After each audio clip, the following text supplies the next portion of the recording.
somehow.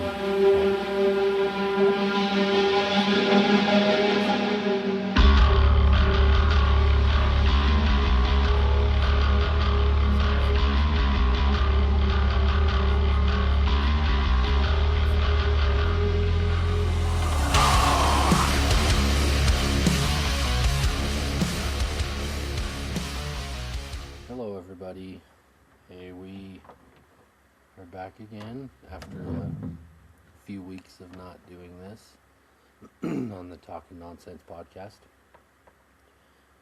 It's, I'll just be honest, a little tough to come up with material that I think is worth talking about, because most of the stuff I listen to on a daily has to deal with politics and what's going on in the country and the world. And I don't know, I don't think a lot of people really like to hear about that. Maybe they do, I don't know. But anyway, we figured we probably better come on here again because it has been a few weeks. And we really do like doing it. I think I worry too much about what to do on here instead of just doing it. So anyway, you said you wrote down a couple of things. Yeah, I did. I did have a few things. Just a couple. Just a slew. Do you want to pick one? Yeah, I don't here, know. You want me to pick one? Yeah, you can pick one. Oh, this must be all stuff that you've wrote down. This is throughout the last month. Okay. And if it's checked off, don't even mention it. Well, there's only one that's checked off, There's so. two. There should be two. Oh, down there. Yeah, we've talked about a couple things. These look like a lot of questions that came off of the website. No. No? You're telling me you just thought of all these on your own? No, I've seen them elsewhere, but not that one. I think we already kind of talked about karma. That's one of them. Oh, check her off then. Okay, so we got 3. We maybe should have looked at these topics before we started and picked one. Before we got on here.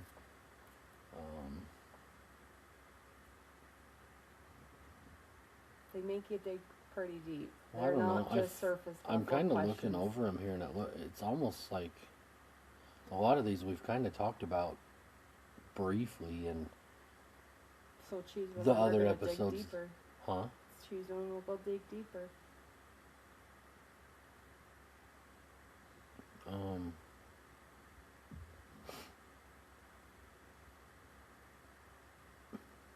What?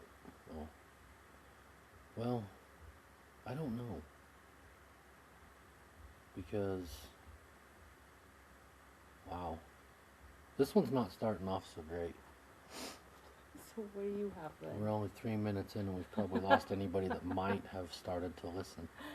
I've got 20 questions here and not one. I know, you but wanna I talk swear about. we've discussed most of these a little bit in other stuff that we've done.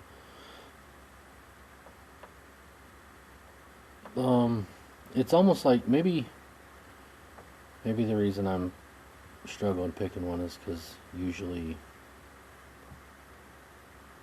I don't know. I was going to say I don't really see some of these leading to conversation, but they could, I guess. So, hey, don't dim down on me. We can do this one. Qualities you admire in other people. And you don't have to name names if you don't want. Oh yeah, I didn't know we were even considering names.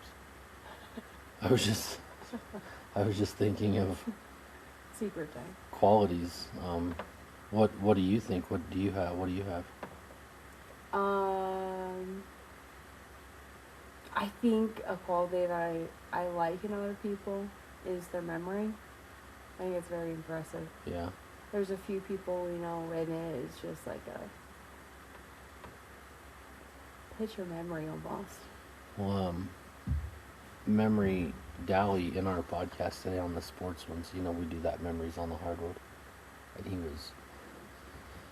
No one sent us any memories this week, so we just had to come up with our own.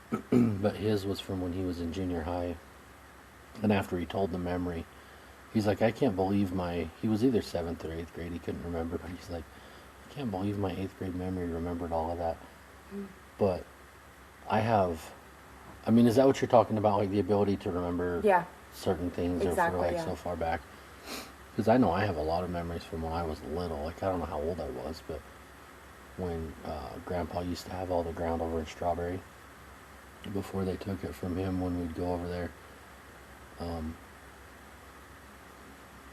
I'm trying to, if I had to guess, maybe Boston's age, maybe even a little younger. I'm not really sure. 9 or 10. But I remember going over there and like, I can see it in my head the specific path that went from the old cabin right down to the river. And at like once you got down there, the river was like a bend right there where it was like an old, I think it was like an old road, not like a main travel road, but a road that they had for there at the cabin. And like a little ways, maybe halfway down, there was like an old corral off to the right that they used to use a little bit. But I just remember places that we would fish over there, or certain little areas where we would do different things.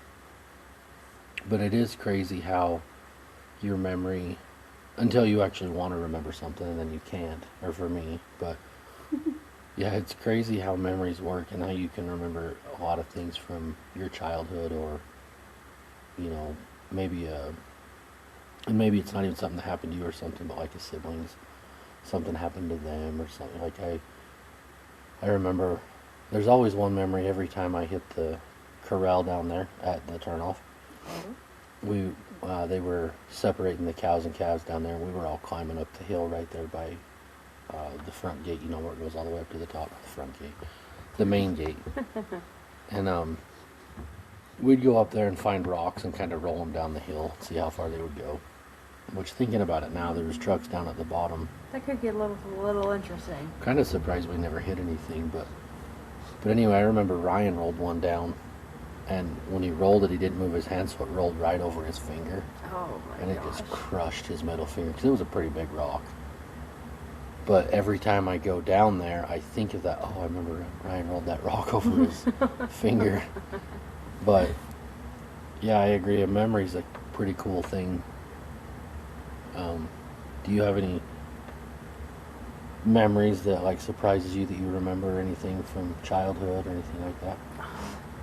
No, I don't really remember my childhood at all that So much. one of your favorite qualities is memory, just one that you don't seem to have.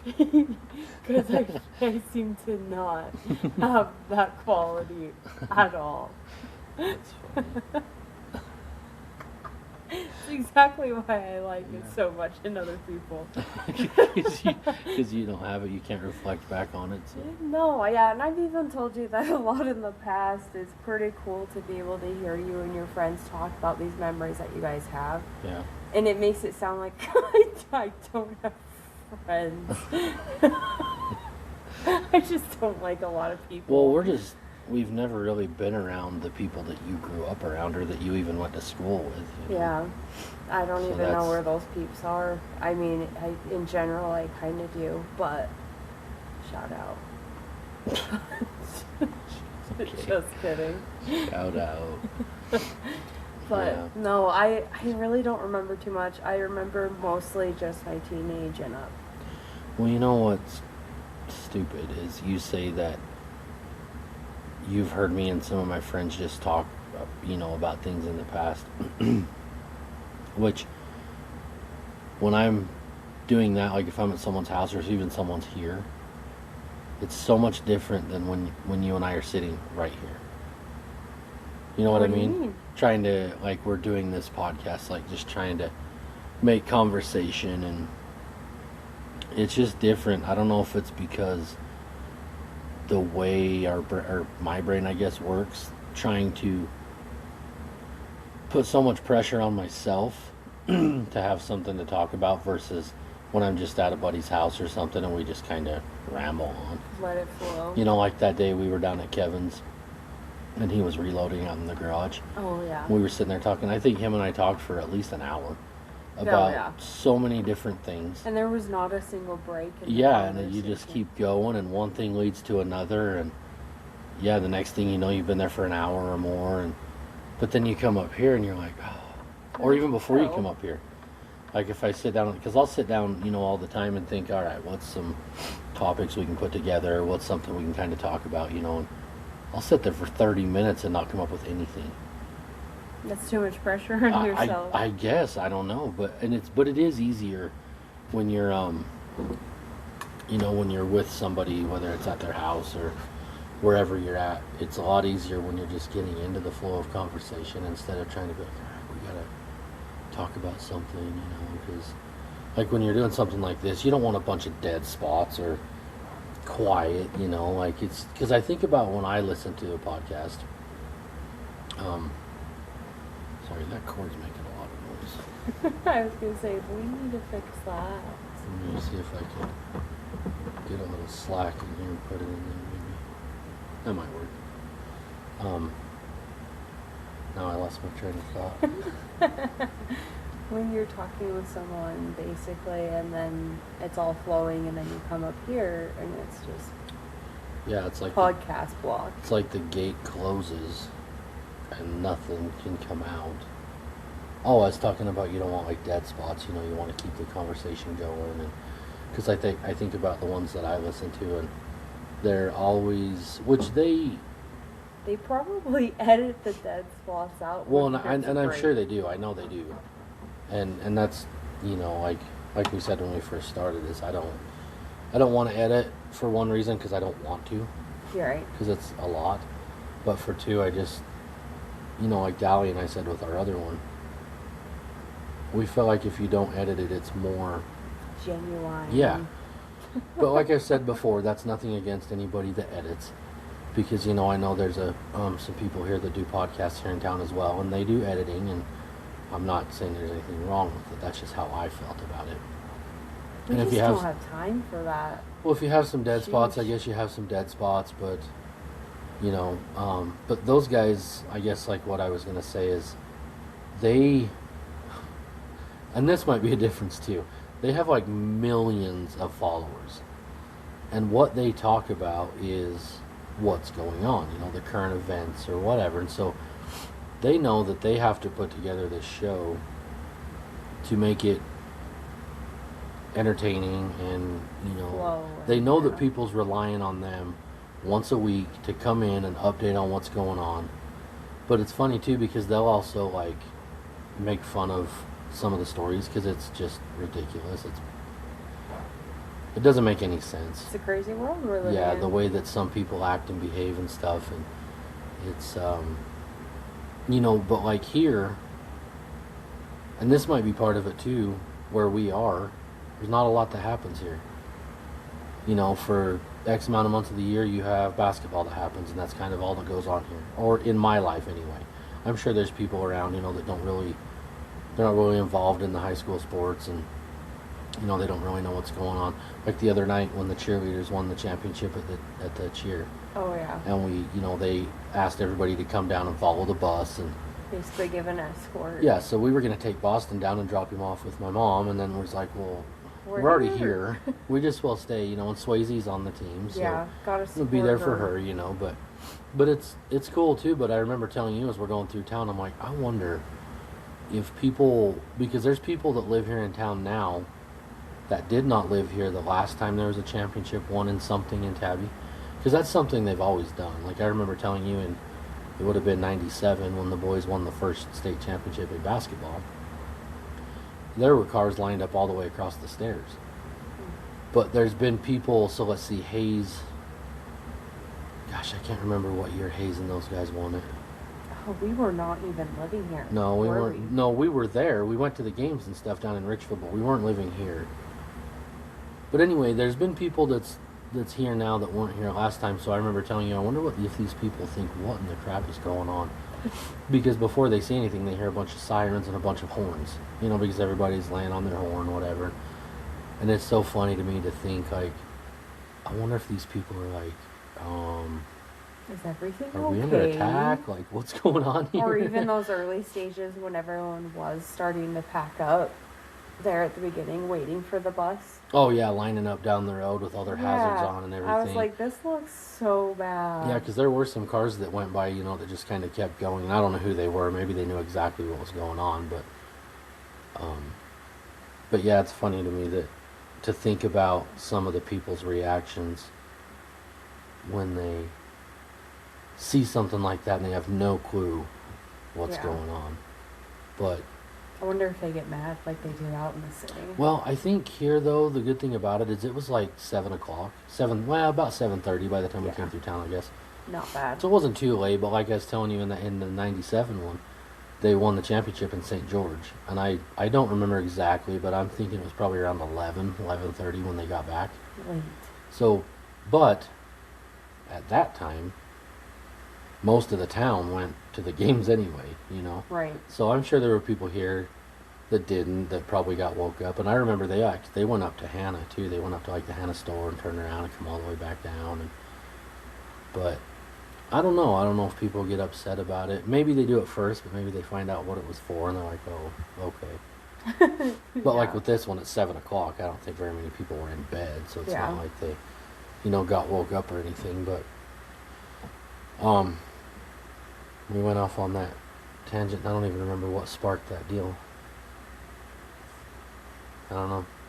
But I know there was one thing that I was thinking about too. I actually just saw something about it today.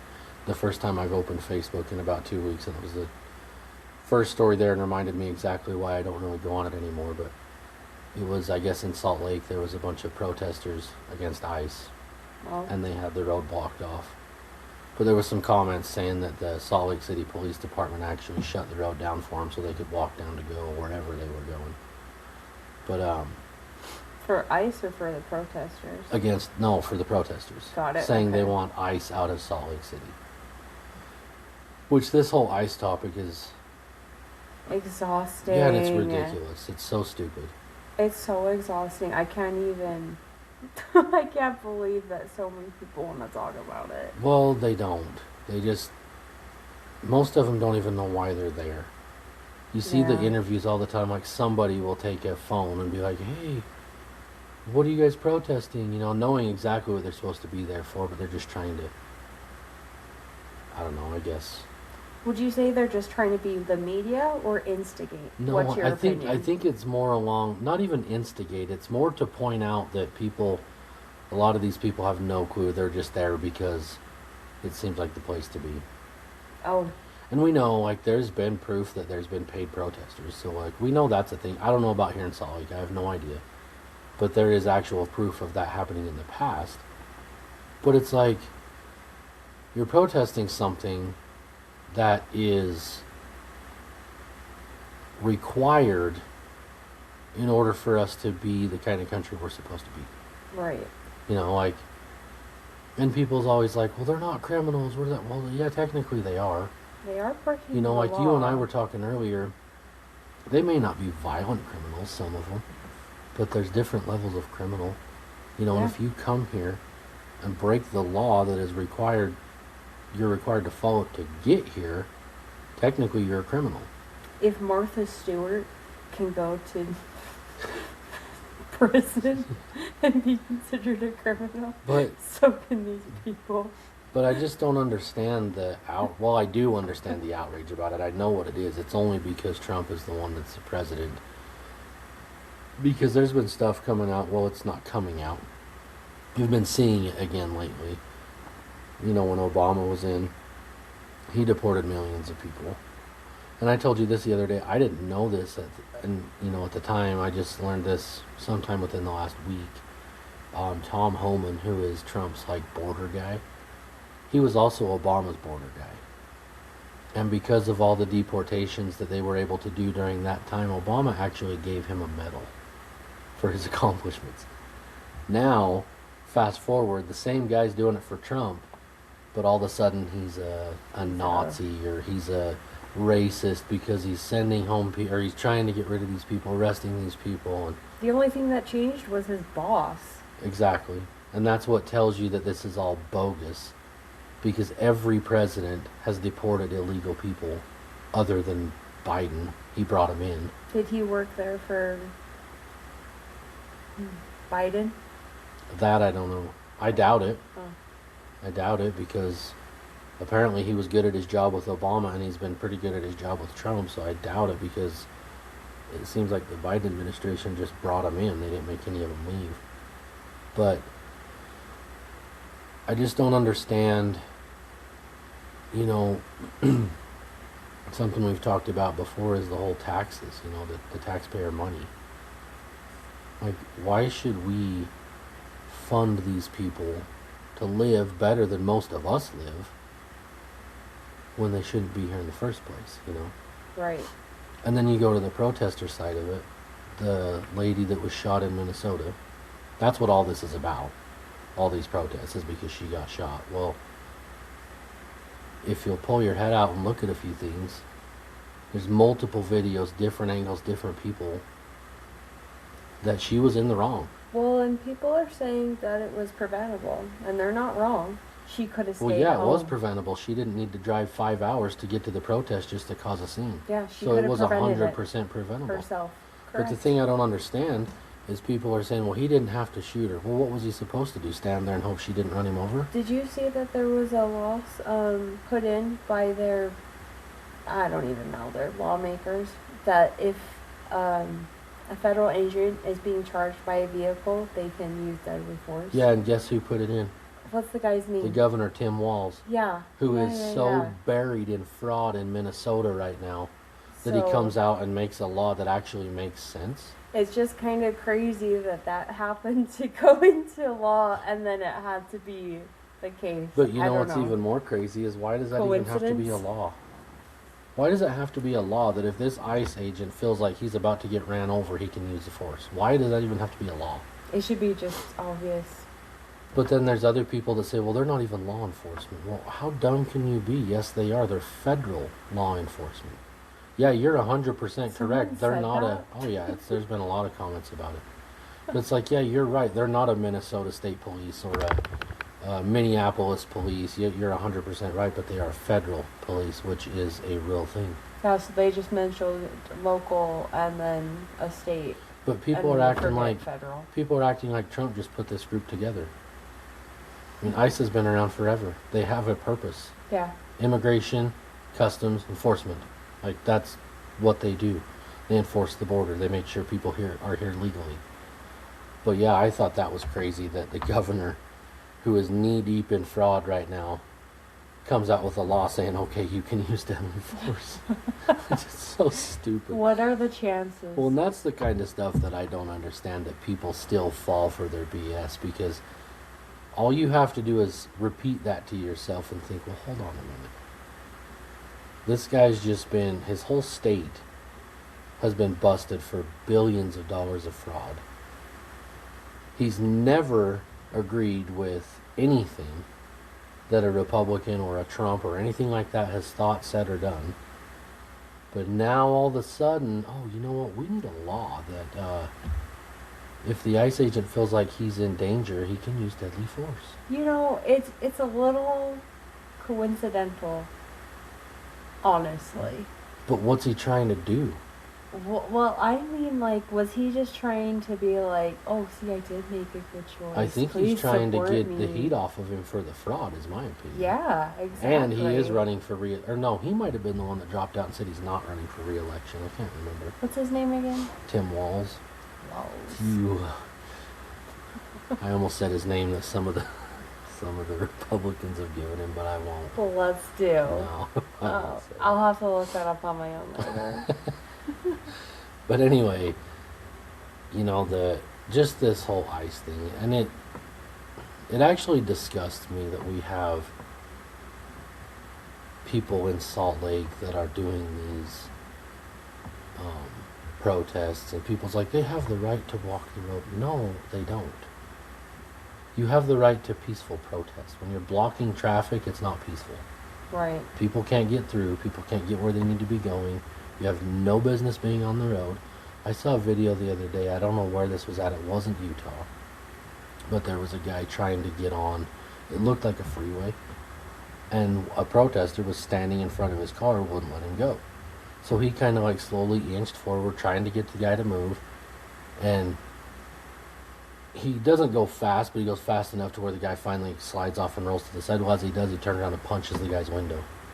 The protester. Yeah, so the guy locks on the brakes, puts it in park, jumps out, starts screaming at the guy, and beats the crap out of him. Oh.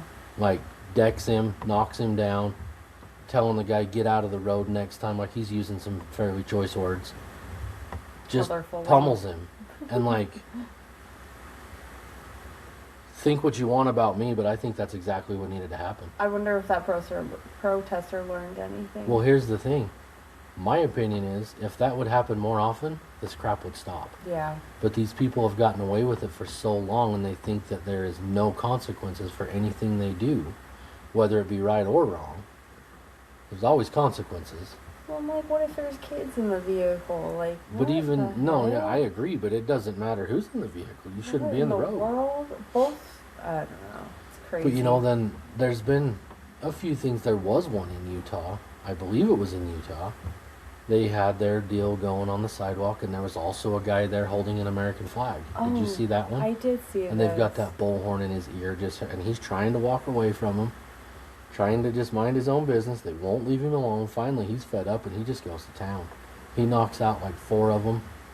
This one comes up, the guy in the red jacket. Mm-hmm. I think it's a guy anyway.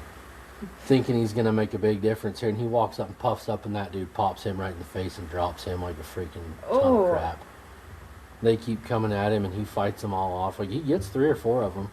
But, like, I wish that would happen more, because if you want to protest, that's fine. But they had zero business putting that bullhorn in that guy's face, chasing him around. I'm pretty sure harassing him. that's illegal in some cities. Well, it is for certain people. What? Illegal. Oh, I mean the bullhorn in the ear. Yeah, it's illegal for certain people. Yeah. Depends on what you're Oh, doing. I see what you're saying. But that's the kind of stuff that I'm getting at with this whole conversation. How does anybody see this kind of stuff and not just laugh about it and realize how ridiculous it actually is? And why we even have to deal with this? Right. Well, I think it's a distraction. How long is this distraction going to last? I don't know. It's not a distraction. Something else must be happening else in the world. Well, there is, but I don't think it's fully a distraction. They need to keep their voters here because they're letting these people vote. Not in every state, but they're trying to. But there's California and there's one other state, I can't remember which one. But in California, at elections, the people, what do you call them? The ones that work at the polls, you know, that help you come in, tell you where to go to vote, help you do your thing. Okay. It is now a law that they are not allowed to ask for an ID. They can't even ask for it. So not only do they not have to show it, but they can't even ask for it. Okay. So that's another thing to me. It's like, okay, just think about this for a minute. We have an election for our country, our leaders, for our future. We have illegals coming in here that get money from the taxpayers. They get housing, they get health care, they get education, they get everything. Why should they vote? They don't contribute to society. there are some good ones. Like some people's Right. going to hear this and think that we're racist or whatever all these words are, but there are some good people that come here that work and do contribute. Some of them are illegal. But I don't think they should be able to stay just because they have a job or just because they work or just because they obey the laws that other than coming here illegal. You know what I'm trying to say? Yeah. Like, I think every single one of them should have to leave if they have not committed a crime here other than entering illegally. Then I think they can come back after going through the process. Because in the podcast, The Real AF, he has 2 for sure, maybe more, that are one's from India and one's from, oh my gosh, I can't remember. But anyway, they have been through the process. They've done what they're supposed to do, whatever that may be, and they are a legal citizen. Mm-hmm. Something we follow a lot, Supercross. Oh, yeah. Ken Roxon last year finally finished his citizenship. He's been working on it, whatever. Like I said, it's a timely process, and that's something that maybe I don't know everything into it, but I think it may. I don't think it should take that long. Right. You know, especially because with all that we have right now as far as technology goes, you can pull up a person and you can look at their history and their background and their record and everything else pretty quick. Yeah. So I don't understand why this takes years for it to happen. I don't know, but and maybe we just need more people in workers. and that could in be that. well, it could be part of it too. But I remember back when I was younger, a couple of guys that my dad worked with. His name was Jose. He was here illegally, but he had started the process and was doing everything he was supposed to do. Or, I don't know if he was illegal or if he was on a visa. So maybe I should back up because I'm not 100% sure he was illegal.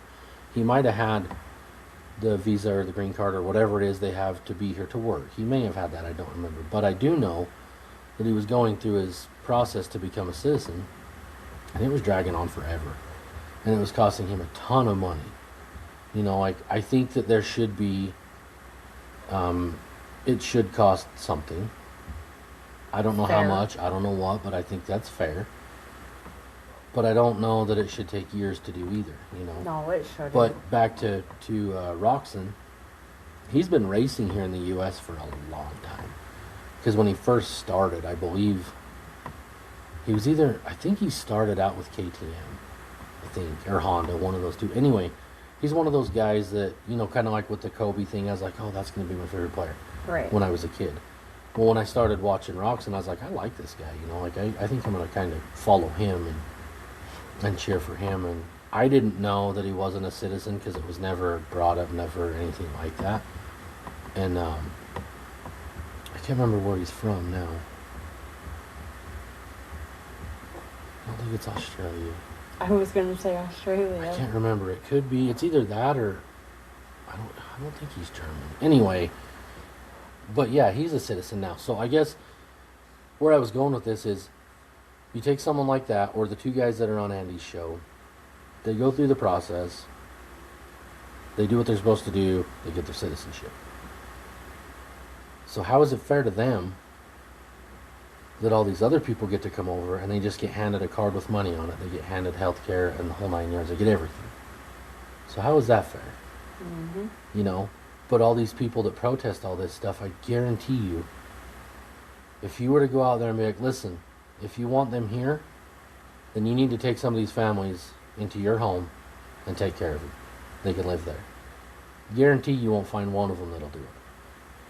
They're not going to take them in. Could you imagine if they send out a sign-up, or like a government sign-up sheet, like the census? People do a sign-up.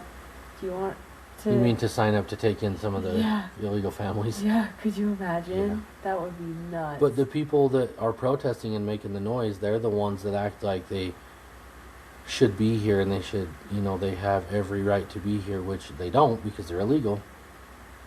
And they keep saying, you know, they need to have their due process. No, you don't. When you're not a citizen of this country and you're here illegally, you deserve no due process, in my opinion. Because why would you? I can't go to another country, not become a citizen, live there, off of the taxpayers' money of that country, commit crimes, stay there, and then think I deserve due process. Yeah, I don't think that would fly. No, it wouldn't. In any other country. And I'm sorry, but I don't think they deserve to have the same. I don't think they have the same rights that we do. They have human rights, Right. but they don't have the same rights we do as far as this country goes because they are not supposed to be here. Right. You know, if I went to, we'll just say Mexico, for example, I'm sure I wouldn't have the same rights as the Mexican people if I'm not a citizen. Why are these people entitled to certain... I know people that try to get government assistance Mm-hmm. that can't because they make a little bit too much. Right. But 20 million something illegals can have government assistance In a blink of an eye. in the blink of an eye. But somebody that is a citizen here, that was born here, that has always lived here, that needs a little bit of help to get through a rough time, can't get it because they make $100 more than the minimum. Are you kidding me? And that happens all the time. Yeah, that's All the a time. real thing. It happened to us. Yeah. Just be brutally honest. It happened to us. Yeah, when we first had Brooklyn, we were so poor. But we didn't want help. We was like, no, we're going to do this. But it got to the point to where we thought, okay, maybe the WIC program would be good. Yeah. We can do that for a minute till we get everything settled, till we get things rolling. Yeah, because formula is expensive, And people. We made too much money by $40-something. Yeah. It was less than $100. Less than $100. We made too much money to qualify for that. And not to mention, okay, so I always have beef with this. This has nothing to do with what we're talking about. But it's because of WIC. I have a bad taste in my mouth because of them. When I went to go sign up, 2 weeks out from having Brooklyn, I just had a baby. Just had a baby. The guy himself who is trying to sign me up for WIC is over 400 pounds himself. Extremely overweight. And he has the nerve to say, I was overweight. I just had a baby. What in the world? And, I don't know, for the record, I weighed less then than I do right now. So, take that, WIC. Obese that. But yeah. But anyway. Back to that, though. It's just not right that people that could actually use it, and I think the person that is trying to use it for temporary because they really just do need some help, I don't think their intentions are to be on it forever. But you have other people, and this is not just illegals either. There's other people on welfare, on Medicaid. I get Medicaid and Medicare confused. I think it's Medicaid. Anyway, they're on all these government assistance programs, and they've been on them for years, for 15, 20, 30 years. And they keep having kids because the more kids they have, the more money they get. And we just keep handing them money. Like, you remember a while ago when the government shut down, and they said they were going to have to stop the food stamps, the SNAP benefits? Yeah. People lost their minds. Oh, yeah. There was videos of people our age, maybe even younger. How am I going to feed my kids? Trump's going to take all this away. How am I going to feed I got an idea. Go get a job. Younger than us? Oh, yeah. There was one, he was on Andy's show. He was 25. He was under 30. He was under 30? Yeah. And he's complaining because he says, how am I going to feed my kids if they take my SNAP benefits? But let's still go get a job. He has no disability. I saw the video of the guy. I watched it. A male under 30 is wondering how he is going to be able to feed his children because the government is not giving him money to do so. Because they were going to take away the SNAP benefits. The government was not going to give him our money to feed his kids. And I think the issue more lines with his age and that he's a dude. That's a him problem. The main issue is he's fully capable of working a job, whether it's a him or her. Well, yeah, or whatever. What the You don't need my money. No. You don't need anyone else's money. Go make your own. Go be a But man. in his video, he literally said, you need to take your ass to work so that I can feed my kids. That's exactly what he said. Oh my gosh. You work for me so that I can feed my kids. Fully capable of working. But Take him off the roster. But we keep handing him money. And Take he'll him probably, off. if he acts like that right now, he will be on those programs his entire life. Because he has no desire to work because he's never had to. He grew up on those programs. Most likely. Yeah. Most likely. That's sad. But there's also a lot of people that grow up on those programs that have now made something of themselves as an adult and quite successful. Like DJ on Andy's podcast, he's his co-host, DJ. He's flat out said in the episodes, they grew up extremely poor. They had SNAP benefits. They weren't called SNAP benefits. At the time, they were called food stamps. But his family grew up on that. He says, and we needed it. He's like, we just didn't. I'm pretty sure his parents worked. I'm fairly certain they did, at least one of them. But they needed it. But he grew up, became an adult, moved out, started doing his own thing. He's very successful now on the team with Andy. And he's involved in First Form and everything else. So he chose not to live his entire life on that program. And I don't know why you would. He just used it as a stepping stone. Yeah, and that's what it should be. And they actually say all the time, they're like, I think there needs to be a time limit. Like, not in a year, in your lifetime, you're only allowed X amount of months to be on government assistance. Yeah. It's here for you. It's available. But this is the, whether it be 12 months, 24 months, whatever it might be, that's all you get in your lifetime. So basically, use it wisely. For like the food and things like that. Yeah, the food stamps. There are like the kids who are handicapped to some degree, and the state does still help. With See, them. but that's different. And that's what makes this whole program such bogus, is because there are people that truly do need it, and I'm fine with that. Yeah. Whether it's a young adult, whether it's a middle-aged, whoever it is, I'm fine with that if they truly need it. But when you don't, when you're fully capable of working, you're just too damn lazy to do it. Well, and what's crazy is that there's these people, they just find that one doctor, and that doctor's like, yeah, I'll write you a note. Mm-hmm. No problem, I'll write you a note. Mm-hmm. Oh, you want another prescription? Not a problem, let me just give you my whole pad. But now I don't think you even need to do that. I think you just go in and say, hey, I need the government assistance. You'd have to quit your job. I was going to say, is it that easy? No, well, we'd have to quit our jobs. Like, we could live that way if we wanted. I guarantee you we could. If we wanted. We could go live off the taxpayers' money. But how do you do that? Makes me feel queasy. How do you do that and feel good about yourself and actually enjoy your life? And I don't think they do enjoy their life, because when you see these videos, they're constantly pissed. They're always screaming, mad about something. Somebody took this. I can't get that. They are always mad. Yeah, they're not happy ever. It's the same with all these people that protest. They're not happy people.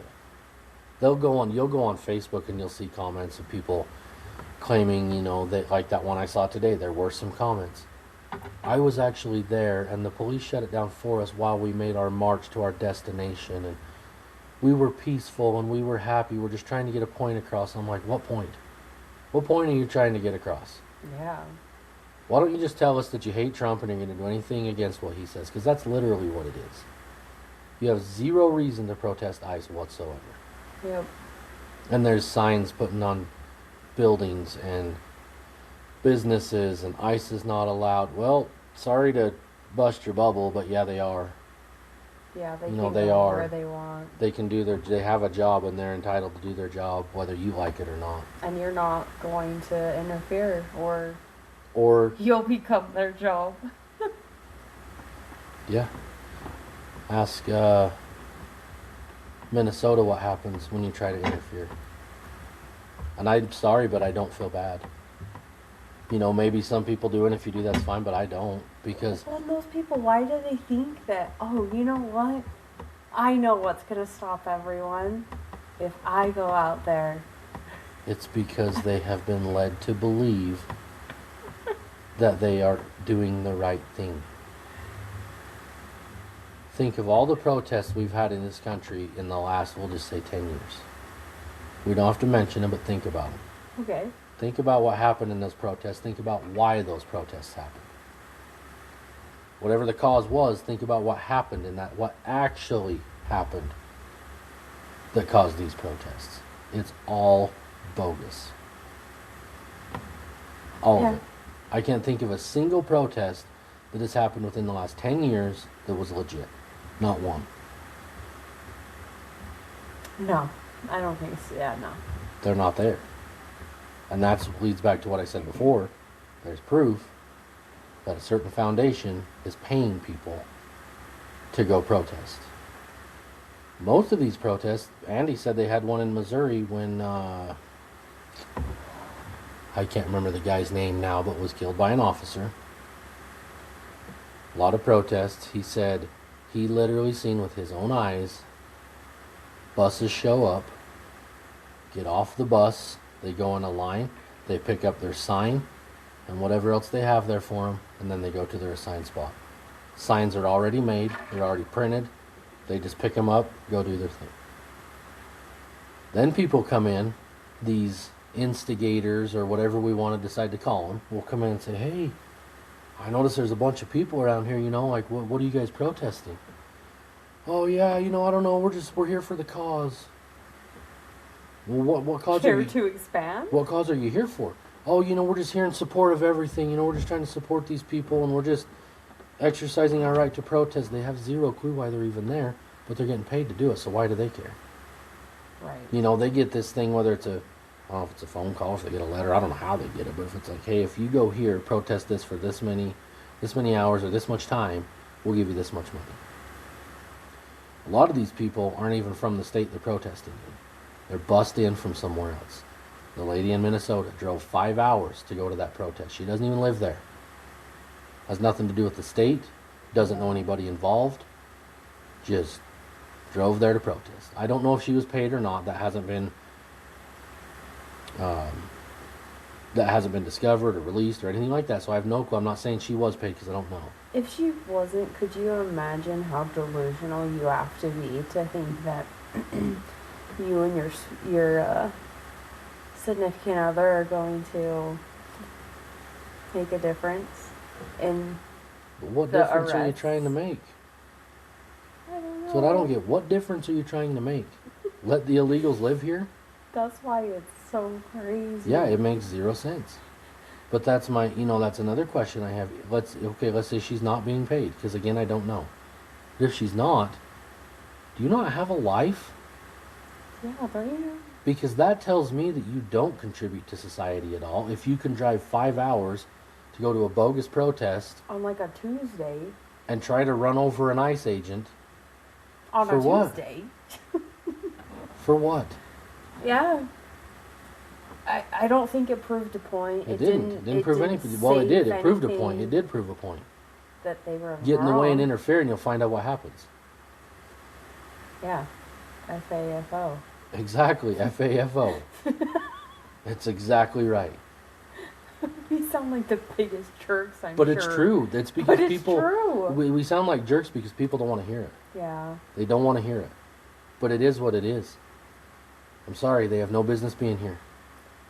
If they want to leave, come back the right way, do the process, become a citizen, please do it. But if you don't, get the hell out, because we don't need you. Right. But then everybody says, well, this country was built with immigrants. Well, yeah, you're right, it was. This country was also built 200 years ago. Things are different. Yeah. Like when the people, immigrants, came here, there was nothing here. They came here. Some people will be so pissed with that I don't statement, care. and I love it. I don't care because can't there wait. wasn't. There wasn't anything It's here. just It was just land. land. There was nothing here. Yeah. For the most part. People came here, they built it, they developed it, they turned it into a country. Yep. People say, well, we all come from immigrants. Well, yeah, you're right. We do. But guess what? The law that was put into place Came from our forefathers. came from yes, and this is how it's supposed to be. Right. We are citizens of this country. Some of them are not. It can't be any more black and white than that. Yeah. It just can't. But I don't understand how and I don't think there's that many people that are against ICE and that are protest. I just think they focus on it so much. Anytime there's a little rally, the news is all over it, so it makes it look like there's just millions of people Yeah. that are protesting ICE, when in reality that's not the case. Well, and all of these videos that keep coming out, or even like that lady that got shot, and then the most recent one, that man, Mm-hmm. I don't know his name, but all the point of views that keep coming out, there's hardly any people there. But the news stories like to make it sound like it's a whole shload. Yeah, they do. They make it sound like it's thousands and thousands of people, Yeah. and it's not. And it's just a group of people. It's usually 300 or 400 maybe, Oh, if even that. which is a decent even amount of that. people, but they're trying to make it sound like it's 300,000 or 400,000, Yeah. and it's just not. But when you see these protests, look at the majority of the people that are involved. They all look this. It's usually middle-aged, white women. It usually is. They are the most, like, oppressive There's a group. name that a lot of people have for some of these. They call them brunchers. Brunchers? They go to brunch and they talk about how great they are because they stood up for the cause. They made a difference in the world.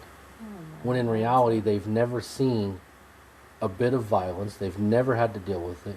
Their life has been so great, which the country of America has been so great to them that they have such a great life that they think they have to do this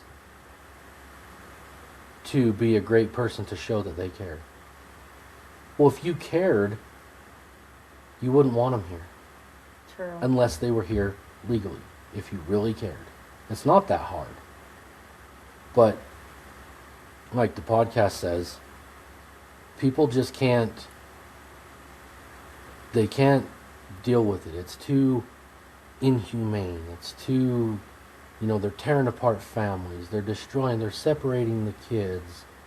Well, a different president 15 years ago is the one that built the cages to put the kids in. I was going to say, didn't someone else put kids Yes. in cages? And like I said before, every president, other than Biden, has deported people. And maybe Biden did. I don't know. He may have. There may be deportations that were done It's under him. kind I of don't weird. know. No one really talks about Biden's deportations.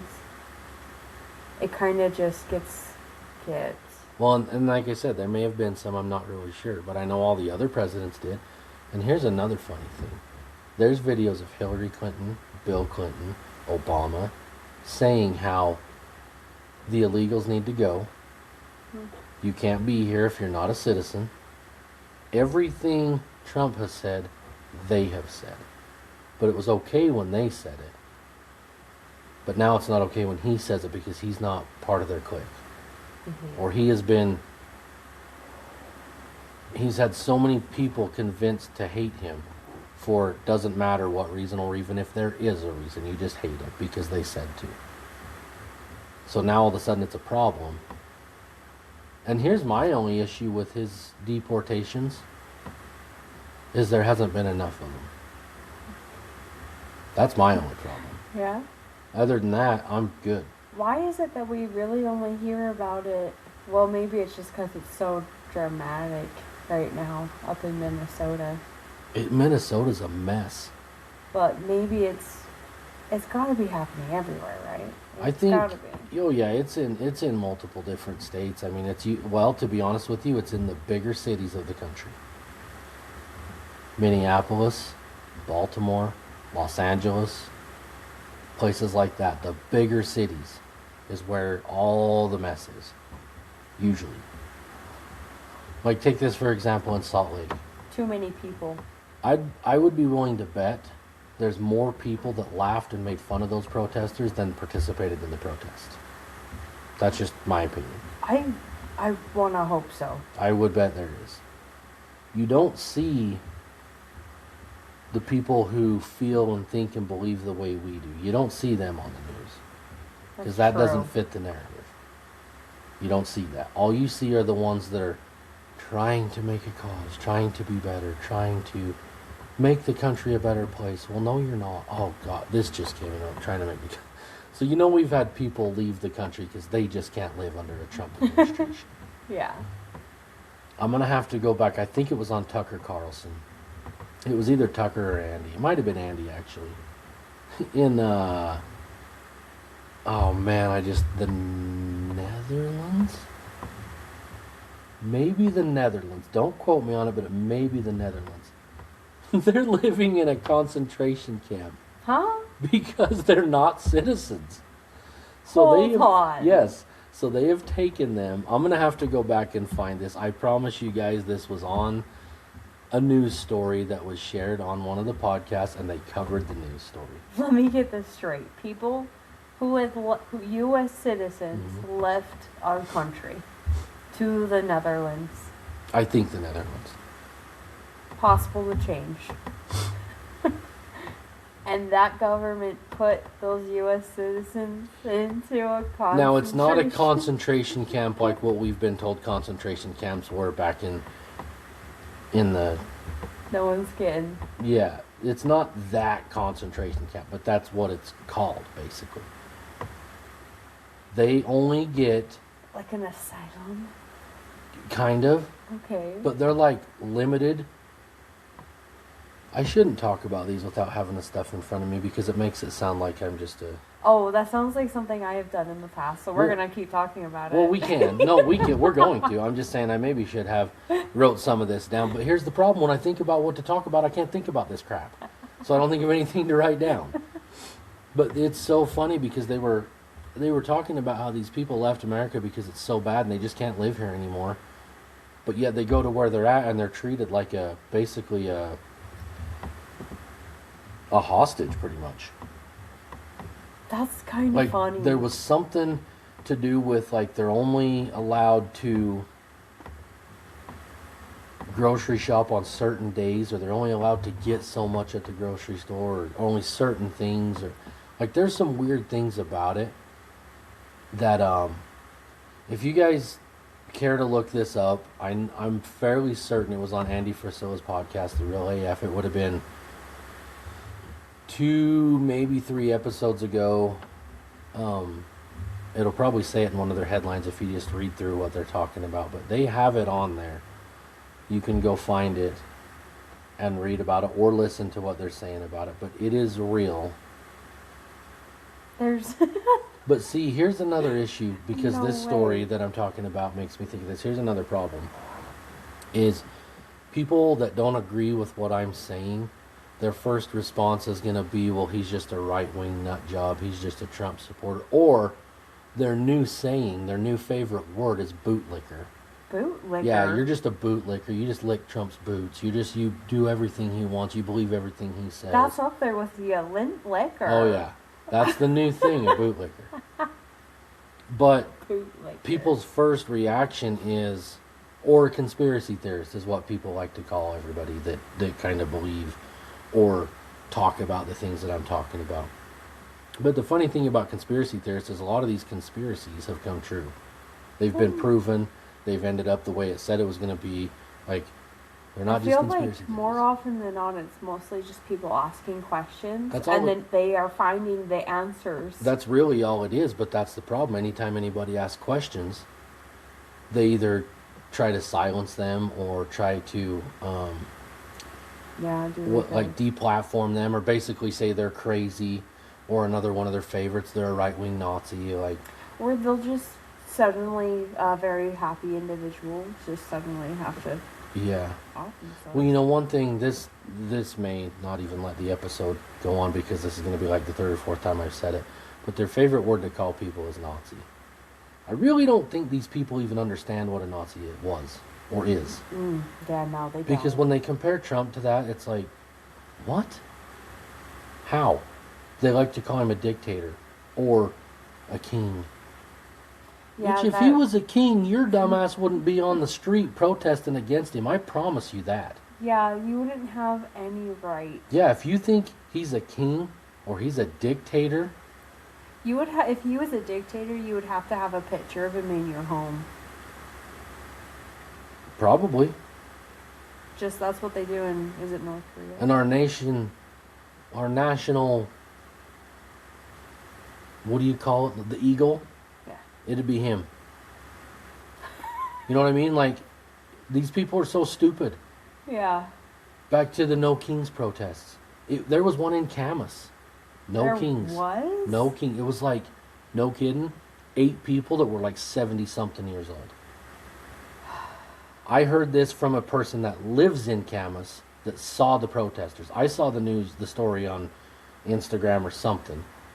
And I asked him about it. I said, was this real? Oh, yeah. He said, it was real. He's like, I've never laughed so hard in my life. He said, you drive by and you see the protest. There's like 8 to 10 people and they're all 70 years or older. So they went to the senior center and handed out poster Well- boards. Here's the thing, though. Did they also pay them? About the only people that continue to watch and trust what the news is saying is that older generation. Because when they were younger, there's people that think the news has been full of crap for 50, 60, 70 years. Maybe they have, maybe they haven't.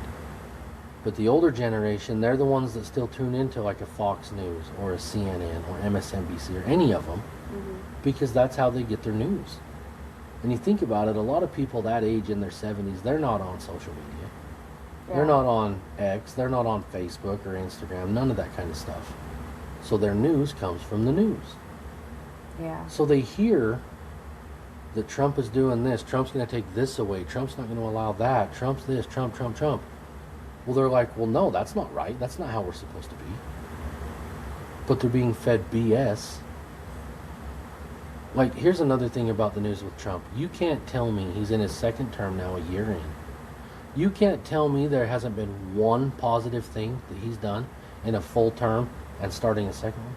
Not one. They don't have one positive thing they can report on that he's done.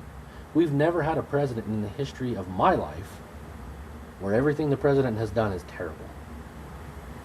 You know what I'm saying? Yeah. There's never been, there was bad press and good press with Bill Clinton, bad press and good press with Bush, with Obama. What did Senor Biden do that was good? Nothing. Okay. I think he made it up a flight of stairs once without falling, something like that. Okay. Yeah. So he was good at something. Yeah. Good for you. He went on 2 bike rallies. One of them he crashed, the other one he didn't. So maybe Shout there's some out good Biden. things. Shout out. But seriously though, that's another thing that tells me, you guys, just pay attention a little bit. Before he was a president, he was loved by every one of these people that hate him. He was friends with them. He associated with them. He did business with them. Every one of them. Mm-hmm. For some reason, when he got into the presidency, I don't know if it's because he wasn't one of them. He ran as a Republican. I don't know, because Trump was once a registered Democrat for a long time. He had not donors. He did business with a lot of, in New York. Well, all over. He's built hotels and real estate, golf courses, everything, all over the country, all over the world. This dude was loved by all these people that now hate him. What did he do? Because they hated him from the second he came down that escalator and said, I'm going to run for president. They hated him before he even got in and had a chance to show what he could or could not do. Wasn't someone's husband, wasn't Nancy Pelosi's husband in charge of something in the news? Or is he an anchor? Or something like that? I don't know. I don't know. Oh, I'll have to get some more redemption on that. Yeah, I don't know. Before I start talking. But I feel like they might just be trying to control and create fear and all that. Well, that's exactly what they're trying to do. They're trying to create fear and chaos. Yeah. Because if there's fear and chaos, and they're stronger than we are. The stores and everything anyway. Yeah, then they're stronger than we are, and we are at their mercy.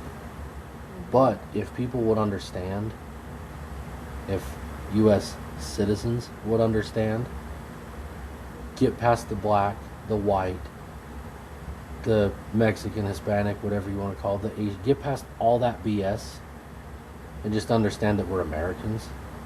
Doesn't matter what color you are. Literally doesn't matter. We would be so much better off because we would be stronger than them and they would not be able to run us the way that they are. Yeah. It's simple. You don't have to be best friends with everybody. Yeah. But if people could understand that we are not each other's enemies, we're really not in the big picture of things, in the big scheme of things. Yeah, there's enemies, there's whatever. But in the big scheme of things, in the grand scheme, we are not each other's enemies. If people would understand that, we wouldn't have this BS that's going on right now. But there's too many people that are so tied up in, oh, I'm a Democrat, or I'm a Republican, or I'm a this, or I'm a that, or I vote for this guy, or who gives a damn? It's like people forgot that we are supposed to be running the government. Yeah. Not the government they work running for us. us. Yeah. Not the other way We around. are paying them when we pay taxes. We're paying them to run the show for us. We're paying them way more than they're supposed to be paid, too, on top of that. Everyone got it wrong. Tell me this. How does somebody go in as a politician with a net worth of $5,000? Come out as a big Their dog. salary is $140-something thousand a year. And they come out with hundreds of millions of net worth? How? Tell me how. Yeah. It's not possible unless there's some insider stuff going on. And that's probably another reason why everyone was screaming about what's-his-face doing an audit of all of where all the money's going. Oh, yeah, Elon Musk. Yeah. Yeah, that's why they ran him out of there, because Doge was finding everything out. Yep. But here's another problem. When you talk about, I already kind of mentioned it, but when you talk about this kind of stuff, a lot of people, the first reaction is, well, you only listen to them. That's where you get all your information from, and they're a right-winger. No, we're Well, going to go ahead and ask some questions. I can tell you this, Andy Frisella is not dedicated to one party or politician. And you can you listen to him for me, I could tell after a couple episodes. Yeah. Give him a month's worth of episodes, 4 episodes, and you can tell he's not. And he'll flat out tell you. He will give praise to Trump when he does something that he thinks is a good thing to do. But if Trump's not doing something, he'll be the first one to jump on and say, what in the hell are you doing? Yep. He'll criticize. He gets people on his show that's be like, all you do is come on here and criticize Trump, and you're never happy with anything. And he's like, what are you talking about? And they'll go back and they'll say, well, remember when I said this, that I thought this was a good thing? And I praised him for this? I don't agree with everything he does, and I never will. You don't have to. But he's like, I'm not pro-Trump. I'm not pro-Republican. I'm pro-American.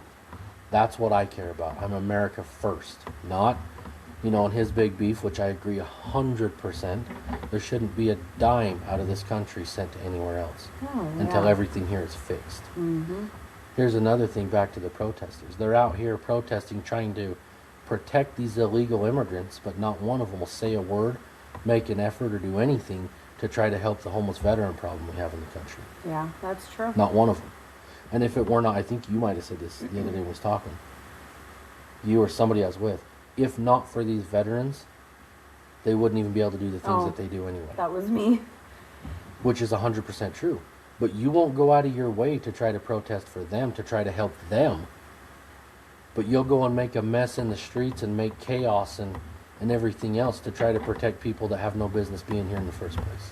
Do you ever wonder if the government doesn't help the veterans more, because then they won't turn against the government? Because do you think they would be mad and are upset for how they're treated and what they've been fought for? Have you seen anything about how these veterans feel about their... No, you know that I try to stay off social media anymore. Oh. I don't go on and look because it just pisses me off, so I just avoid it. It seems as though that people are upset about what they're fighting for recently. What? Who's fighting for?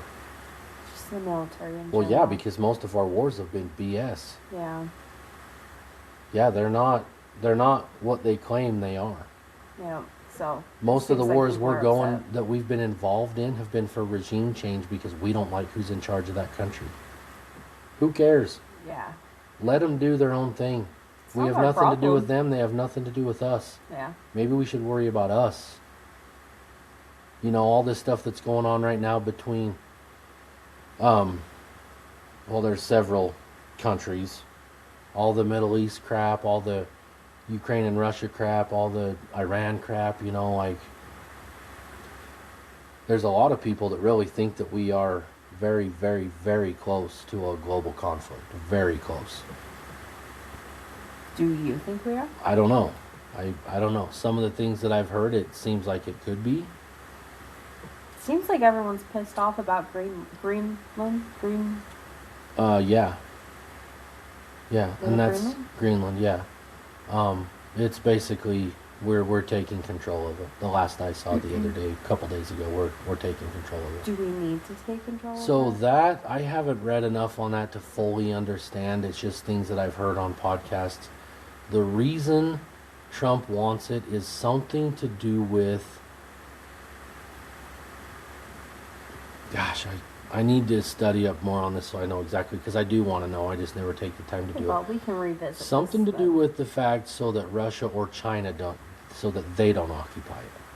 Oh. Because it would not benefit us at all if one of those two were to occupy it, but I can't remember why. But within the last few days, Putin came out and told Trump, yeah, I think you should take it. Greenland means nothing to us. It has no benefit for us, doesn't mean anything. Just go take it. So that I don't fully understand. That's suspicious. There's another guy that That said... is so suspicious. There's another guy that said he's wondering if Trump, Putin, and is it Xi Jinping, China? Yikes. Oh, I was gonna say, who's that? I think it's Xi Jinping is his name. I'm pretty sure it is. that they could quite possibly be working together so that they all get what they want. Xi Jinping wants Thailand. Is it Thailand? Not Thailand. Where has China been trying to take over? But we haven't allowed them to. Come on, TikTok, Facebook. You're the one that sees all this crap. I feel called out. They wanted something? Taiwan? Did No, they not want Taiwan? Is it Taiwan? Whatever it is China's going after. I can't remember, guys. I'm sure some of you know. Might be Taiwan. Anyway, they want that. Russia wants Ukraine. Trump wants Greenland. Would these all become like China, Russia, and U.S.? Yeah, they would become, whether it's territories or whatever. Interesting. I think it's Taiwan the more I think about it. But anyway, there's a guy that thinks that they could quite possibly be working together on all of this so that they can help each other achieve what they want to get. I don't really fully understand the whole Russia-Ukraine thing as far as, because apparently there's places in Ukraine that for a long time were Russia. Somehow Ukraine got them. I don't know all this. I Was don't know. that Russia forever ago then? I don't know if all of it was. I'm not sure. We're going to have to check Not out a map too, when we're done here. Yeah, I'm not too up to par on my world history, but there's something along the lines that that's... But you know, the reason Putin went into Ukraine and this war has been going on is because we keep trying to get Ukraine to join NATO. There's already been an agreement signed with U.S. and Russia years ago, I want to say in like the 90s, that NATO will not get any closer to Russia, because Russia doesn't want NATO on their border with missiles and war weapons and who knows what. They don't want them on their border. Why is Russia anti-NATO? They're not. I'm confused. Putin tried to join NATO.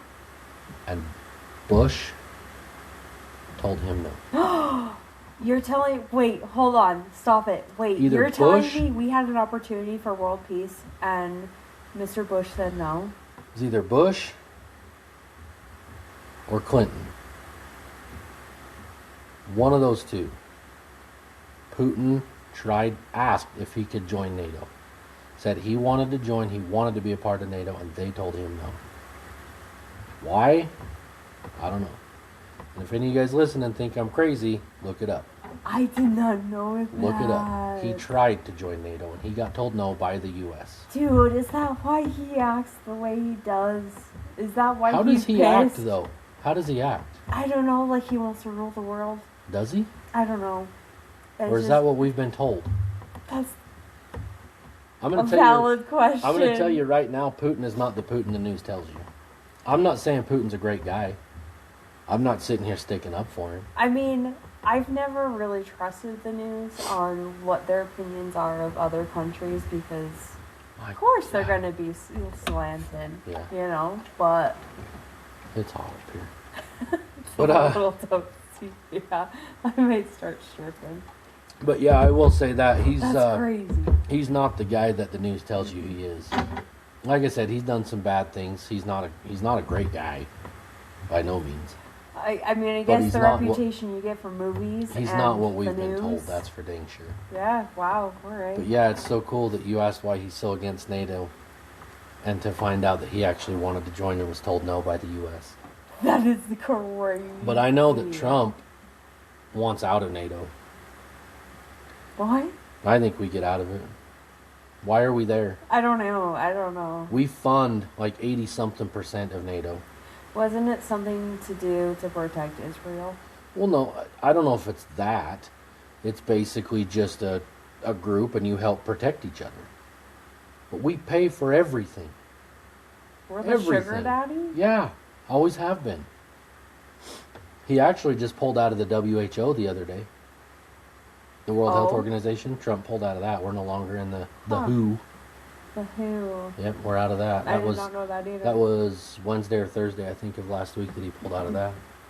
But there's so much going on And yes, I listen to Tucker and I listen to Andy. Okay, I listen to 2 podcasts. So some people, again, might say, well, you only listen to say that because that's who you listen to. You don't listen to these guys. Maybe you're right. But do you listen to these guys? Oh, good point. And they have a pretty good track record. Also fair. Andy has a pretty good track record, and he's got every receipt for everything he's ever said. And if it ends up happening, they come on and they're like, you know, that's weird. It seems like some podcaster said something about this once. Some weird podcaster. And he'll always make up a different name, like, I can't remember the names he's used, but he'll say something like Sandy Prisbella. It sounds like Andy Frisella. Yeah. And they will go back and they will pull recordings from the day he said this is what's going to happen, and it's now happening. Like, he's got a good track record on it. That's one of the reasons I continue to listen to him. But like I said before, he'll be the first one to tell you he doesn't care who's in charge. Democrat, Republican, he doesn't care. Because it really doesn't He cares matter. about taking care of us Yeah. and our country before anybody else. There's always people that tell him he should run for president. And his answer is, I'm going to tell you guys right now, you wouldn't be able to handle it. Because he says, I'm the guy that would put heads on stakes in the front yard of the White House. And he says, you think I'm kidding? I'm not. Try me. He's done. Like, he is so fed up with all the BS. But I'm like... And that's so, like, old school It is. style. But I like it. And his opinion, which I agree with, if things were to be that way, do you think we'd be in the mess we're in right now? No. Just in our own country? No. I've told you this there's before. There's a clear punishment for your action. I Not think, like, oh, you get 3 strikes right, and then 3 more. Exactly. And I think we've talked about this before. He must really like Dubai because he references Dubai a lot.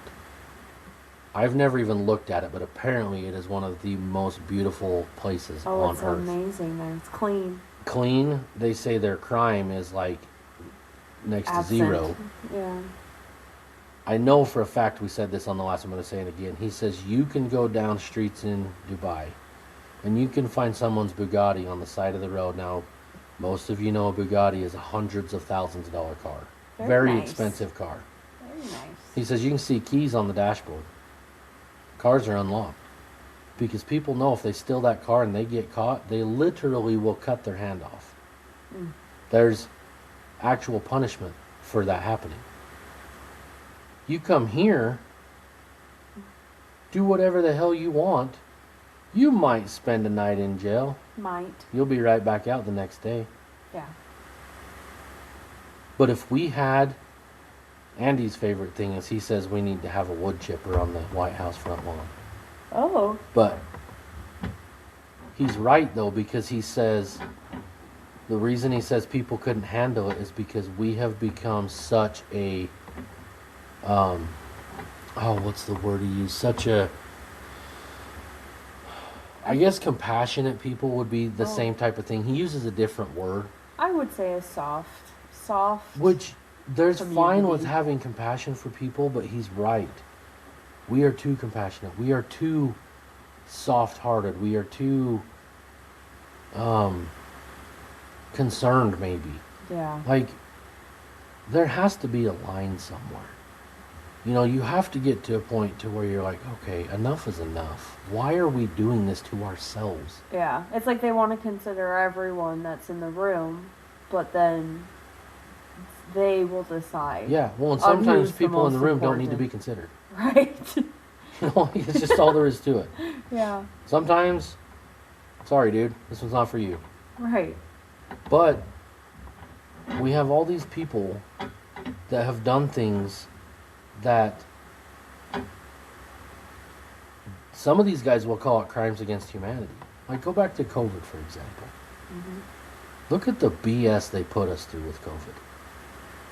That sucked. Such BS. Yeah. The lockdowns, the masks, the 6-foot thing, which they come Family out members. after everything. They came out and said 6 foot actually did nothing. We just made that up. Yeah. Don't believe me? Go look it up. It's out there.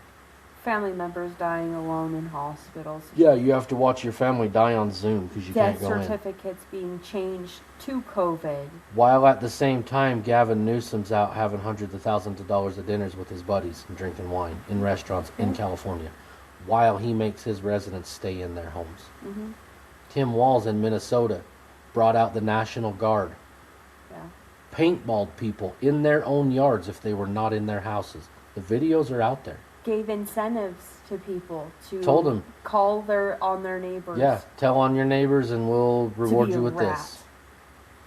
A narc. But how are these people not in jail? But we had a guy on a subway in Baltimore. Baltimore? Which one are you talking about? Are you talking about the guy with the girl? The one that stabbed the girl? Yeah. No. Oh. Daniel Penny? Daniel Penny, is that his name, I think? I think it's Daniel Penny. Was on a train somewhere, subway somewhere. Some guy was causing issues, being a threat, threatening people. Penny handled it. The guy ended up dying. Penny went to jail. But he stopped this guy who was violently threatening these people on this subway. You'll have to look this story up, read into the details, but I'm pretty close on what happened. I bet it, that happened in a blue state. That's But why this he's guy in jail. went to jail for it. And so that's another reason why a lot of these people get away with what they're doing, is because people don't dare stop it. Yeah. Because if they're in the wrong, but you go in and try to stop it to possibly save other people, you're the one that gets punished for it. Yeah. The legal repercussions. Yeah, so people don't want to jump in and help. Yeah. But back to what I was saying with the COVID stuff, all the lies and crap that Fauci told us, the masks, the distancing, everything else, the lockdowns, can't do this, can't have Thanksgiving with your families, while they all did it. Mm-hmm. While they all didn't wear masks, except for the 10 minutes they happened to be on TV to show that they were doing what they were supposed to be doing. I'd be willing to bet not a single one of them got the vaccine. That was probably the, what do you call it when you get the, it's basically helps you become hydrated. What's the stuff they can give you to? Saline. Yeah, something like that. I guarantee you they didn't take the vaccine. But here's another thing. Why did they put a black label on these vaccines just a couple months ago, recommending not to take them?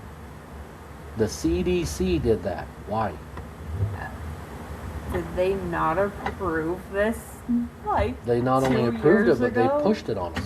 They fired people for not getting it. And they were like, get another one, get another one, and We another. know someone personally. I won't say her name, whose job was in serious jeopardy for not getting it. Yeah. If I remember correctly, she got the first one. Yep. After that said, no, BS, I'm not doing it. She, as far as I know, didn't lose her job, am I right? No, I don't think she I don't did. think she did. But I think she was on the brink of it. We know another one. Yeah. Quit. Oh. Worked at multiple hospitals. Yeah. These are both nurses. Basically ended up telling them to pound sand. I will not get your vaccine, and if you're going to fire me, so be it. So she walked. Yeah, she went and started her own thing. Did her own thing, and she's doing great. Yeah. Last I knew. Haven't talked to her since we and them moved, but doing great. But why are these people not in jail? Even my own work was like, we'll give you extra pay time off for you to go get it done. See, and that is ridiculous. And even people on my own team are like, just lie and say that you are doing it just to take the PTO. And I'm like, absolutely not. Also Still, ridiculous. I'm not doing that either. Why lie? Where's your dignity? Yeah. Where's your self-respect? Why not just say, no, I don't believe in it. I don't need it. I'm not getting it. And I'll tell you what, it feels freaking fantastic knowing my genetics are not altered. Yeah, I don't regret I 1 have- second of it. I mean, I might not have amazing genes, but I don't have the jab. You know who does have good genes? You? Oh, Oh. no. Now you made me forget her name with your dumb comment. She did the ad for American Eagle. Oh, Sydney Sweeney. Yeah. Yeah, she has good genes. But I remember people getting up in hands about that too. oh yeah, they Heaven lost help their us. minds. But again, why, the people that should be arrested, that should be in jail, are not. And it makes me wonder why. There's some people that'll say there's a plan in order. Things take time. How long ago was COVID? 6 years ago. 6 years? How much time do you need? We've all seen everything. Maybe not everything. We've all seen enough to know that it's bogus. Well, now, before some people, I don't know, all of our 8 listeners, before some people get pissed and say that I'm saying COVID wasn't real, yeah, it was real. I don't think it was. It was. It was an actual virus. I think people actually died from it. But it was intentional. It was not something that just randomly showed up. No one knew where it came from. Oh, we got to try to fix this. There's evidence that it was created in North Carolina. Did you know that? Yeah, I remember hearing North that. Carolina, there's evidence. I don't know if it's true or not. I don't know, but I know they have supposed evidence that it was created in North Carolina. Do you think they're trying to do the same thing right now with the measles outbreak? I think anytime I see something about an outbreak of anything, that's exactly what I think. It's BS. Yeah. And what's that other virus that they say always comes out? It's just the pukes is what it is. But no, it's like some other... I don't know. Oh, anyway. But did you notice that our little friend the flu has made its return? Yeah, out of nowhere. Yeah, it's back. Must have went on vacation for a few years and let COVID handle everything. Yeah, it disappeared. But it's back, yeah. so... Weird. But, I don't know how Spotify feels about things, but I wouldn't be one bit surprised if this thing doesn't get left on YouTube. Yeah, because YouTube goes off of certain words. Like there's one words. podcast they tell everybody we can't use the V word, vaccine. Oh, so let's go ahead and say it. Yeah, so I don't know. This may not even stay on YouTube. Get I don't know. Flagged, you 6 or 8 people might not get to hear this if you're on YouTube, but it's true though. Like that's the thing. There's so many things that if you'll just set aside your loyalty to one party or the other and just dig into some things, just do a little bit of reading, do a little bit of research on certain things. Yeah, ask questions. Like, it's so... And, here's another thing. Some of these Democrat politicians, they flat out tell you what they're trying to do or what they want to do or what their plan is. They're not even trying to hide it. Yeah, not anymore. And when you hear certain things, there has to be something in your brain that goes, hold on a minute, what? That can't be right. Yeah. One of the things I wrote down that I heard in the podcast the other day is the guy said, maybe it's time that we all sit down for a minute and just ask ourselves, why do I believe what I believe? And the reason they asked that is because there was some people, they were talking about these protests and everything, is like, they're protesting in a cause that they don't even believe in. And they don't believe in it because they cannot tell you why they're protesting. Plain and simple. If you can't tell me why you are here, then you don't even believe in the cause that's supposed to be fought for right here. So ask ourselves, why do we believe what we believe? I believe what I believe because I want the best for everybody. I use common sense. Certain things are not right what is being done. Right.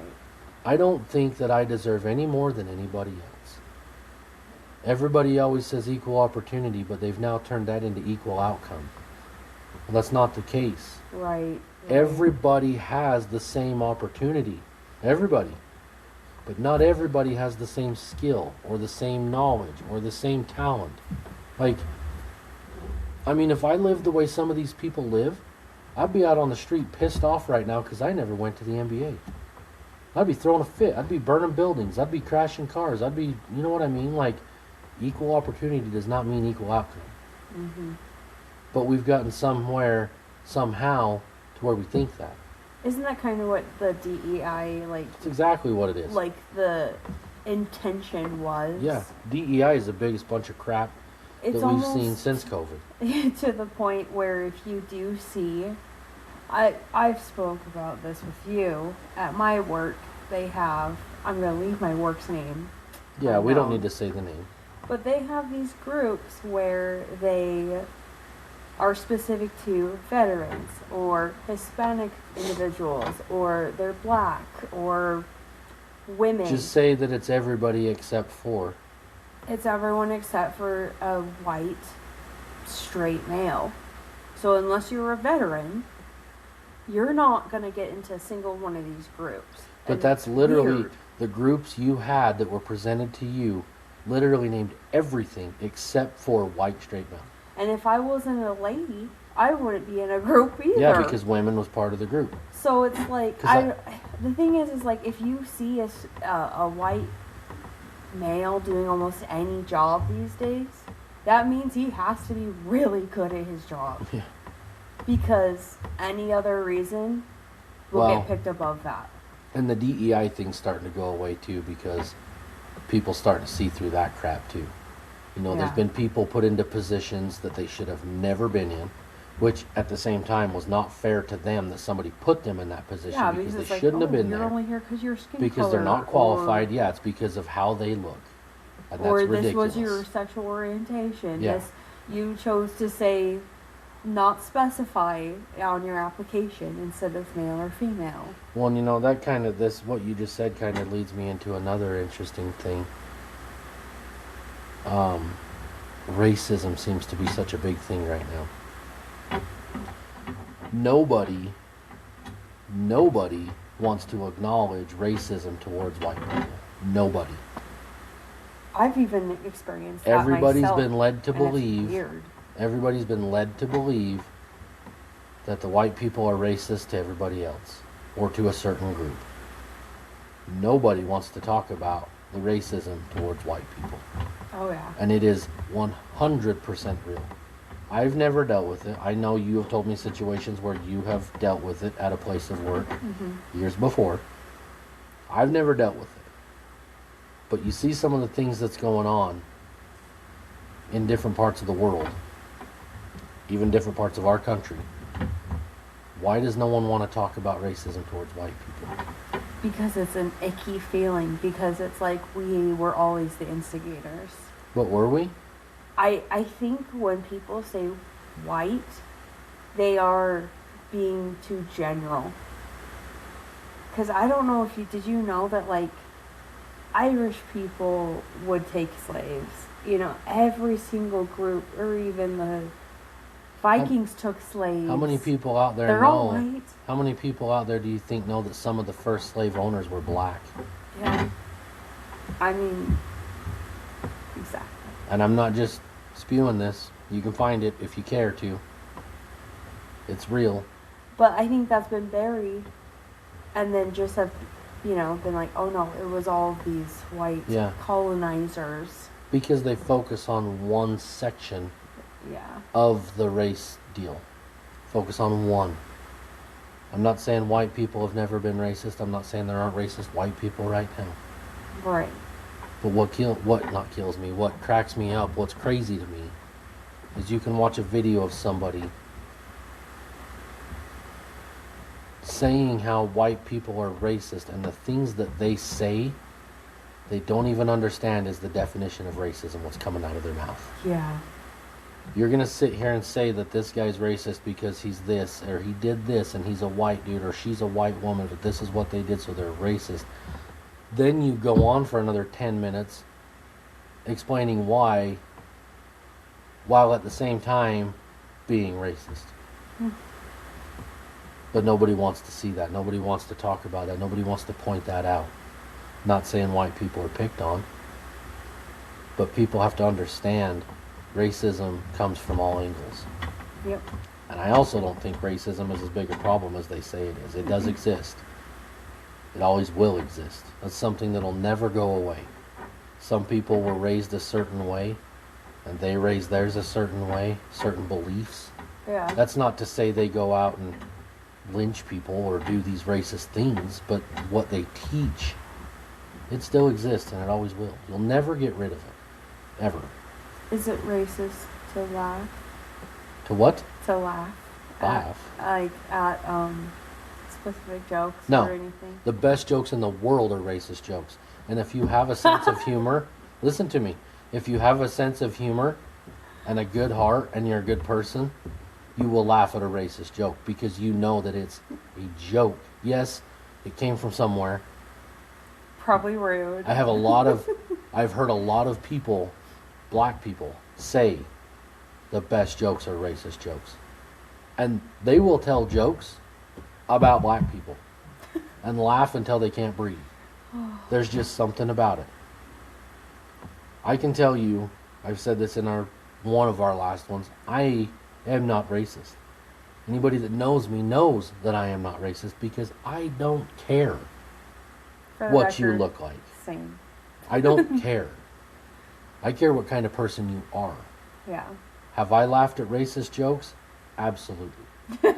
Why Yeah. are they so funny? I don't know. I didn't write them.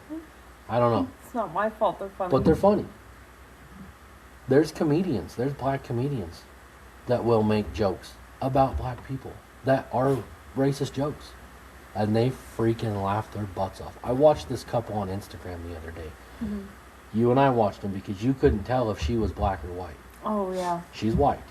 They had a video with her mother. They were with her mother. Her mother is Oh. white as that light sitting in front of us. I wondered because of what is that her husband? Yeah. Well, I don't know if they're married or dating. I'm not 100% Either sure, but way. they're definitely together. Yeah, he had said some things and I was like, is she not white or she black, told a or joke. what's going on? I can't remember the joke, but it was a racist joke towards white people. She said it. She said it. She is white. They both laughed so freaking hard they had to stop the video because they couldn't quit laughing. I laughed. I wish I could remember the joke. It was something... Gosh, I can't remember. But then she also told what would be a racist joke about a black person. And he died. He was laughing so hard. And he's like, I can't do this. I can't do this. Like, he's just, but he was laughing. She's white. He's black. Racist jokes about both races were told. And they both laughed about all the jokes. Yeah. That's my kind of people. Yeah, same. You're not so uptight that you have to get pissed off about a stupid joke. Right. Yeah, those are my kind of people. It's all about your tone and demeanor. And I really believe just by watching those two, I'll bet I watched 30 of their videos probably. And I believe, I don't know these two people, never seen them until that day. You know how sometimes things will just show up on your Instagram? That's what it was. Oh. And I watched it and I was like, dang, that was a good one. So I clicked on their page and went to watch, But I really believe that if I were to meet and get to know those people, I'll bet you they're good people. Yeah. Because you can just tell. And not all the videos were racist jokes. Like, they weren't. Some of them were just other jokes, But it made me think that I'll bet these are good people right here. He would have reactions like, oh. And even in one of them, he's like, damn, that is racist. Oh my gosh. And he's like, but that is funny. Yeah. They just had a great time. They laughed about it. And I'm like, man, if we could all act like that to some degree, things would be so much better. Yeah. People get so tied up in one particular subject or issue or something that they forget that life is just not that deep. No, either. And it's got to be goodness. miserable. It has to be. I can't imagine that they're even remotely happy. Right. Because when you see them in these videos and stuff, they're not. All they do is scream and yell at people and throw stuff and It makes you do wonder, do you ever have a good time? No, they don't. And everyone around them is sure, because misery loves company. Yeah, that's why they're with the people they're with. Everyone around them is also the same. Which in a way, it's kind of sad. Because that somebody is that I know it's their choice, but they're that miserable. Yeah. That they can't get some help from somewhere to get out of the funk. Like, I can't imagine being that way. Well, like it's almost like the word help is lost on these people. Well, depends on what kind of help. Dependence is what they like. It's Yeah. not help, it's dependence. Certain kind of help. Yeah. Because they get the help we've already talked about. As far as the money and the housing and the food, they get that help. Some of Yeah. them. Yeah. But that's another thing. Mental illness is always thrown out there. Well, he's mentally ill. Really? Coming Okay, from you? So throw him in a mental hospital then. Oh, speaking of that, I heard the other day that Trump's building an insane, what do you call them, an insane asylum, a mental house, a mental institution. If it's going to be like a little vacay in there, like I don't know. coloring pages. And it could have been bogus, I don't know. But there's plans of building one somewhere. I think it's a good idea. We used to have them. I wonder if you can like book a weekend stay. No, this is legit. Oh, okay. This is legit. But I think it's a good thing. We used to have them. There are certain people, mental illness is a real thing. Yeah. There should be a place where somebody can go, just like rehab. Right. It's to try to help people get off of drugs. Why can't we have somewhere that people can go to try to get their mind right again? You know, whatever did happen to insane I don't know. asylums? They turned into haunted houses. Huh. I don't know why they went away, but that's what they are now, is haunted houses and ghost hunter shows. That's all they are. We need some more because who's going to haunt our great-grandchildren? I don't know. But why can't we have something like that though? You know, people need help with things like that. You know, I mean, What I wonder though is what's gonna come, like, oh, this doctor says he's only to this level of crazy, but the next doctor's like, no, he's knucking fudge. yeah. You know, like, I don't know. But some of these things, like, you can watch some of these videos of these people and how they behave, and I'm sorry, but they're not right in the head.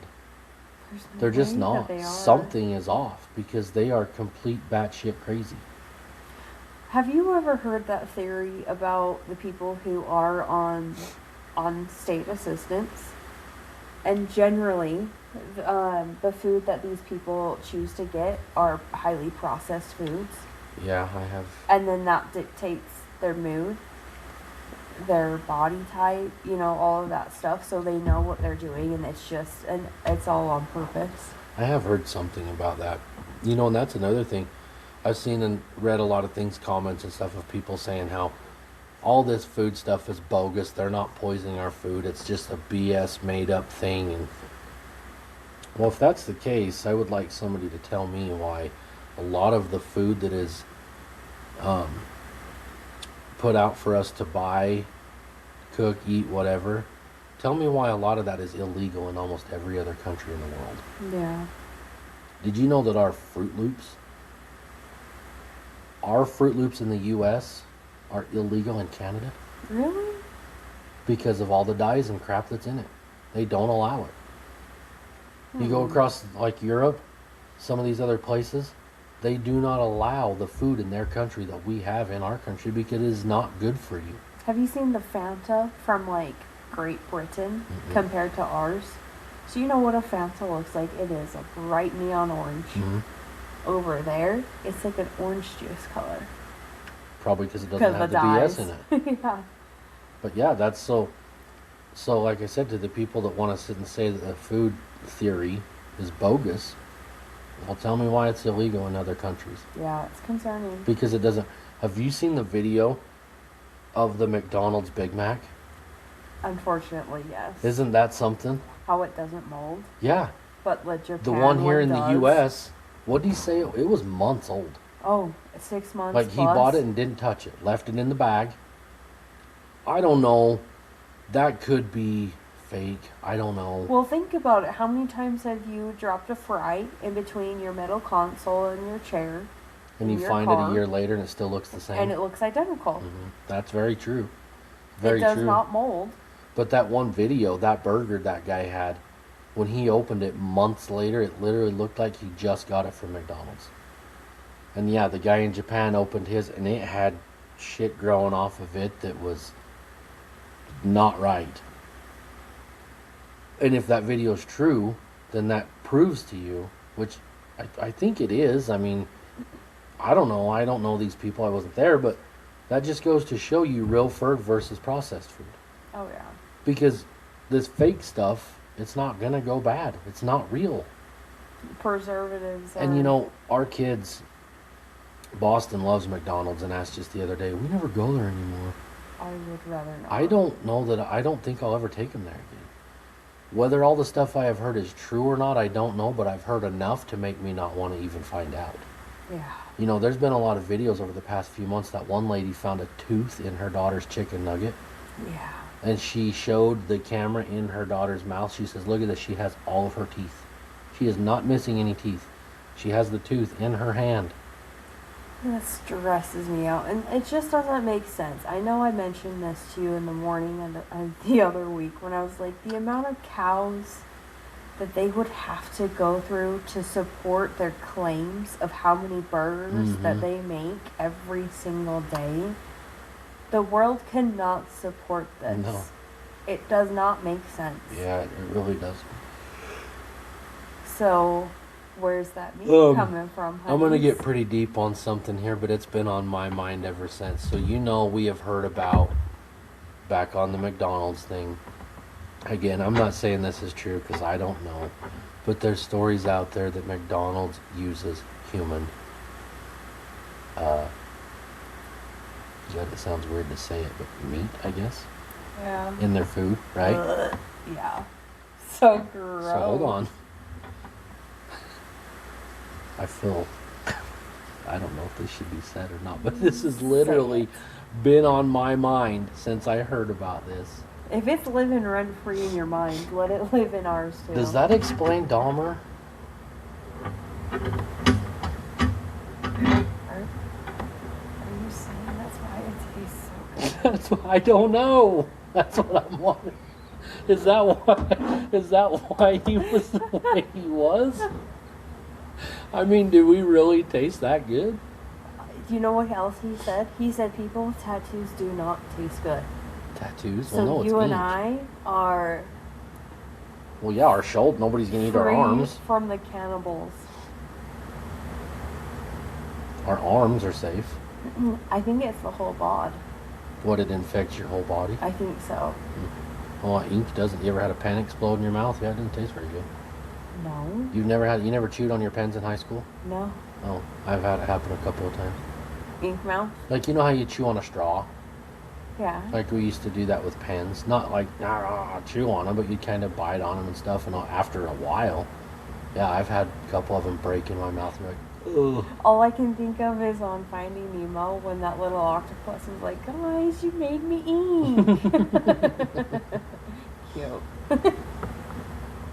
But no, I'm kind of glad I said that because, yeah, it's been on my mind a lot. And I've been wanting to say something. I've been wanting to tell you, but I'm like, God, that's like morbid. That's like kind of deep. And I mean, that's but every like time legit. Like McDonald's burgers, I know it's so gross. And even right now saying it, making my stomach turn. But they sometimes hit different. yeah. And it's like, but why does that taste so good? Yeah, it's so Is it weird. because it's a human?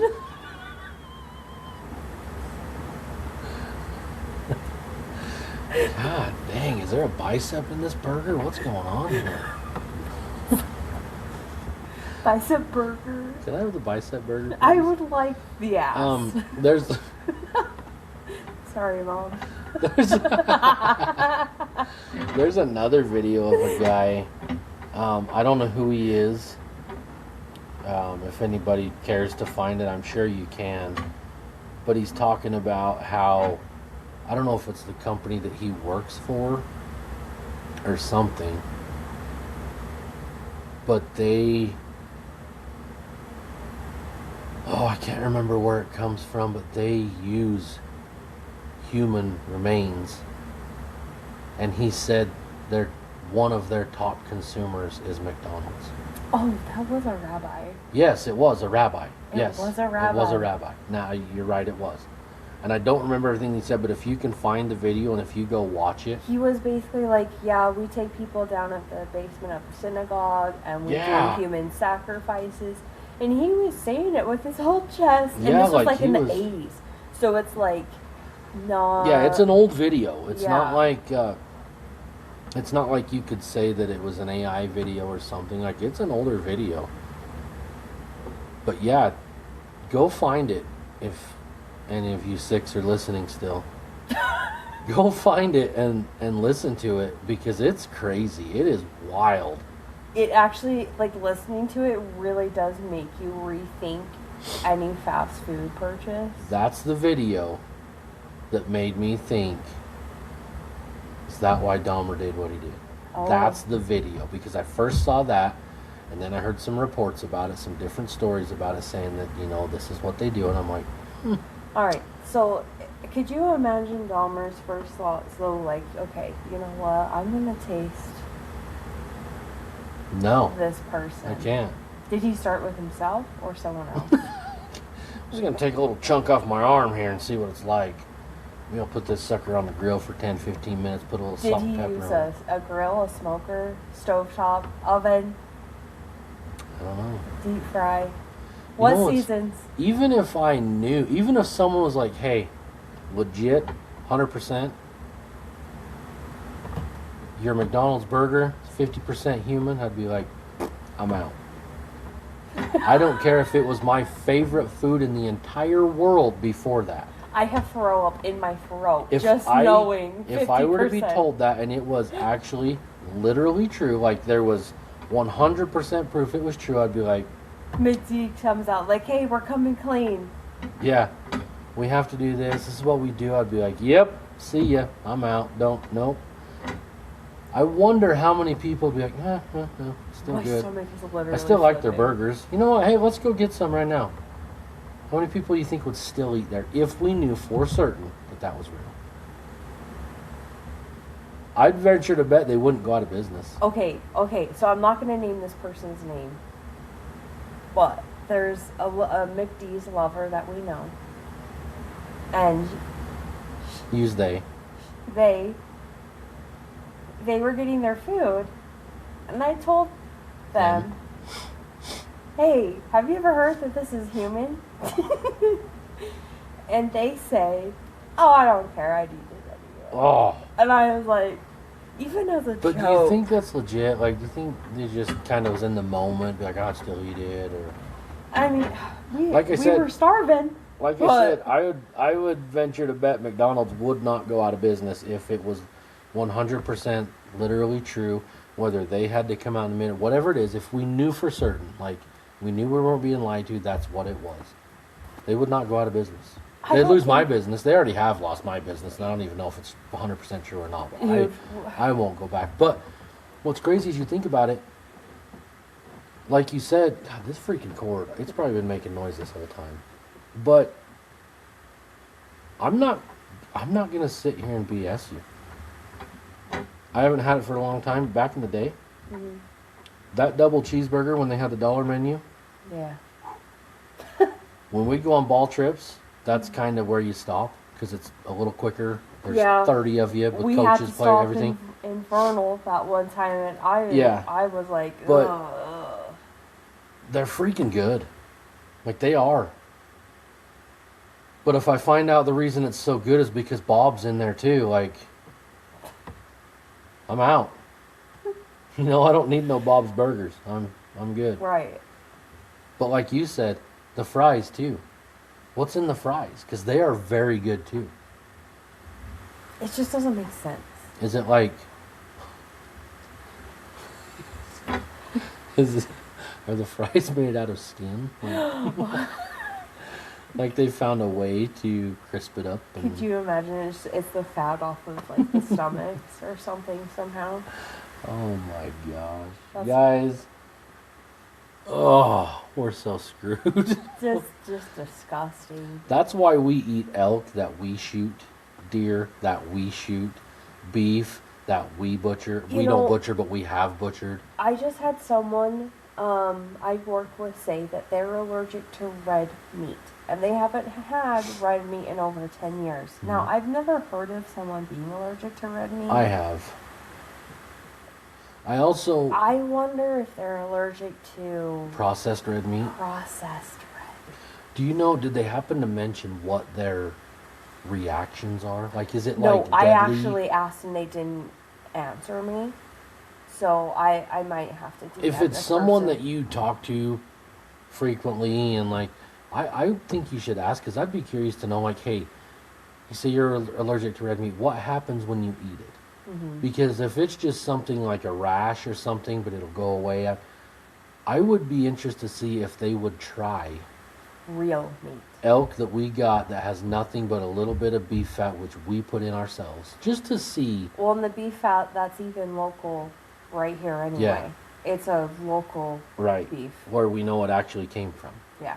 I would be interested to see if they had the same reaction, because that would also be like a telltale sign. Like, I also wondered that if too. they get their meat from Walmart or from Costco or from wherever they buy their meat versus something that has not been processed and ran through a million different stages and steps and additives and Gotten whatever. cold, a little bit And, warm. well, gotten here's cold. another thing. I know you've seen the picture. Everybody's seen it of a homegrown beef when it's put on the little styrofoam plate wrapped in plastic, Oh, and the yeah. one that's at the store, the color difference in them. The texture is different. Well, even just the color. Yeah. When you go buy it from Walmart, it is bright red, shiny. It's looks gotta like be dyed, right? if you open, oh yeah, it has to be, because if you open our elk meat, it's brown. It's not red. It's brown. It's brown because of the blood that's in it has been oxygenized. But that's what I'm getting at, though. The stuff that's at the grocery stores, Yeah. that's got it. But not everybody has the opportunity or the desire or the means to have fresh meat, whether it's beef or elk or deer or whatever. Yeah, we're So fortunate. all they've ever known is grocery store meat, So I Which wonder. is probably back to that original topic. What are they putting in the meat? Yeah. What are they controlling? Are they making everyone mad? Are Mhm. they controlling our Well- genes? Well, What's and another going thing is on? eggs. Yeah. Like, I eat a lot of eggs. I always have. My whole life I've eaten eggs. I love them. You make me an egg sandwich in the mornings. My mom used to make it for me when I was a kid. Like that. I've always loved eggs. Yeah. I will tell you, and I don't care. You can disagree with me, and that's fine. But there is a taste difference from eggs you buy at the store versus the eggs we get from our chickens. Oh, yeah. 100% taste difference. I've gotten to now to where we have our own chickens. I don't like eggs from, like, if we go to a restaurant, which they might not even be real eggs, they might be those That powdered eggs. But there's so much of a difference that I don't care to ever eat another egg that doesn't come from our chickens, because they're better. They look different. That's another thing. The eggs, when you buy them from the store and you crack them bright yellow, Yeah. looks like they're in a commercial, like just perfect.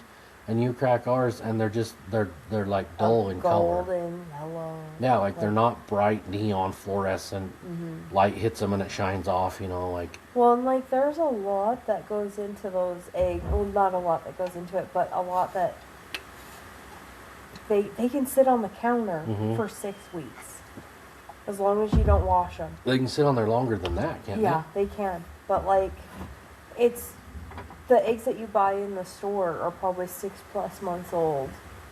they? Yeah, that's another thing. Yeah, when you And buy they them at their don't- store, people they're not don't know even that. close to fresh. No, they're old. No one knows that. They don't want you to know that. You wouldn't buy them if you knew that. Well, and like there's so many, like even on the meat and all of the, obviously the eggs too, but like it talks about like the free range, free pasture, like that kind of stuff. It means totally different Yeah, it things. does. Same with the meat, like the burger. If it says grass-fed beef or Pasture fed. pasteurized or pasture feed or whatever, Yeah, they're two whatever. completely different things. Because one of them, so if it's the grass-fed, then that's what they are. They're out in the pasture, they're eating grass, that's what they live on. The other one, whatever it's called, I can't remember what it is.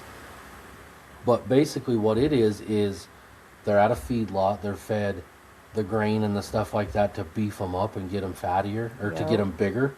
And then the Hormones. last so much time of their life, they're fed the grass or the greens or whatever it might be. So they're only a small Partially. portion of their life has been Yeah. on that feed. And that's not right. That's not how it should be. Well, and then back to the chickens with the eggs. Shame on those farmers. You've seen the videos of these big chicken farms where they have like thousands of chickens. Mm-hmm. They're all in a little 2x2 cage and they never leave. They have conveyor belts underneath them. When they lay the egg rolls down on the belt takes it off, and they go to do wherever they go to do. These chickens some of them never even see daylight. They're just in a barn, do their thing. That's terrible. Whereas like our chickens, and a lot of people like us that have their chickens, you know, they're out every day. They're out across the yard, they're roaming around, they're eating bugs, one of them was eating feathers the other day. I'm like, are you kidding me? I watched it pick up 2 feathers and literally eat it. Oh. But they eat the carcass from our elk. Mm-hmm. Like, we're gonna give them protein because they give us protein. Yeah. It's as simple as that. But yeah, it's crazy to think that those chicken farms like that, they're so bunched up in this little tiny, and they're right next to another chicken. There's just thousands of them, and they never, Like, you know. And I'm not so this kind of inhumane. person that's like, oh, that poor chicken. It's just like, But yeah, it's it still is. It inhumane. is like, it does suck, and yeah, it is. Like, they shouldn't be like that, you know. Yeah. But I don't know if that's what makes it different as far as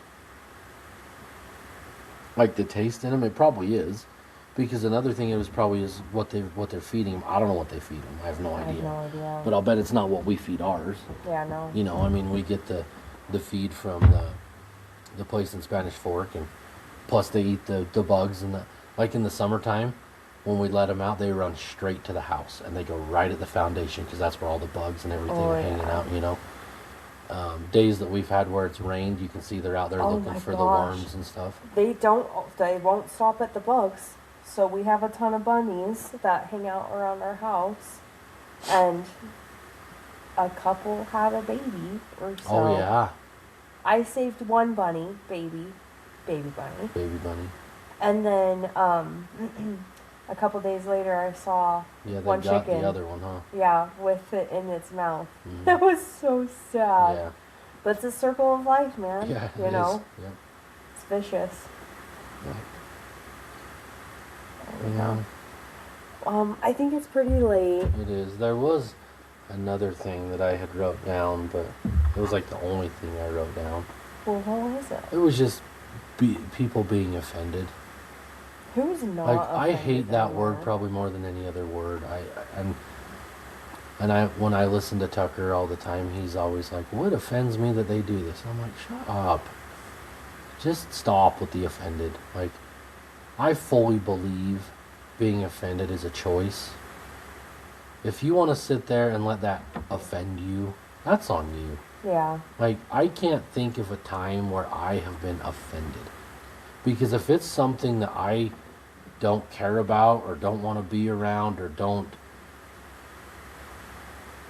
I don't want to say agree with, because I'm not just going to turn around and walk away because I don't agree with you, but I just don't understand being offended. Like, I think it's kind of I don't know another word without using I don't know. It's a sissy way out, I guess, is the way I could put it. Like, why are you offended? I mean, just move on. Yeah. Like, I just don't understand. And you hear it all the time. Well, that's offensive. I mean, why is it offensive? Not like what someone is doing. Yeah, exactly. And you can just tell them that, hey, I don't like that, pal. And like, I'm not saying you have to like it, but if it's that bad, just, maybe just leave, or maybe change the channel, or maybe scroll to the next video or post, or like... Being offended is so weird. I can't even think of a time that I've ever been offended. That's how I am. I literally can't think of a time where I have been offended, because I just think it's the dumbest thing ever.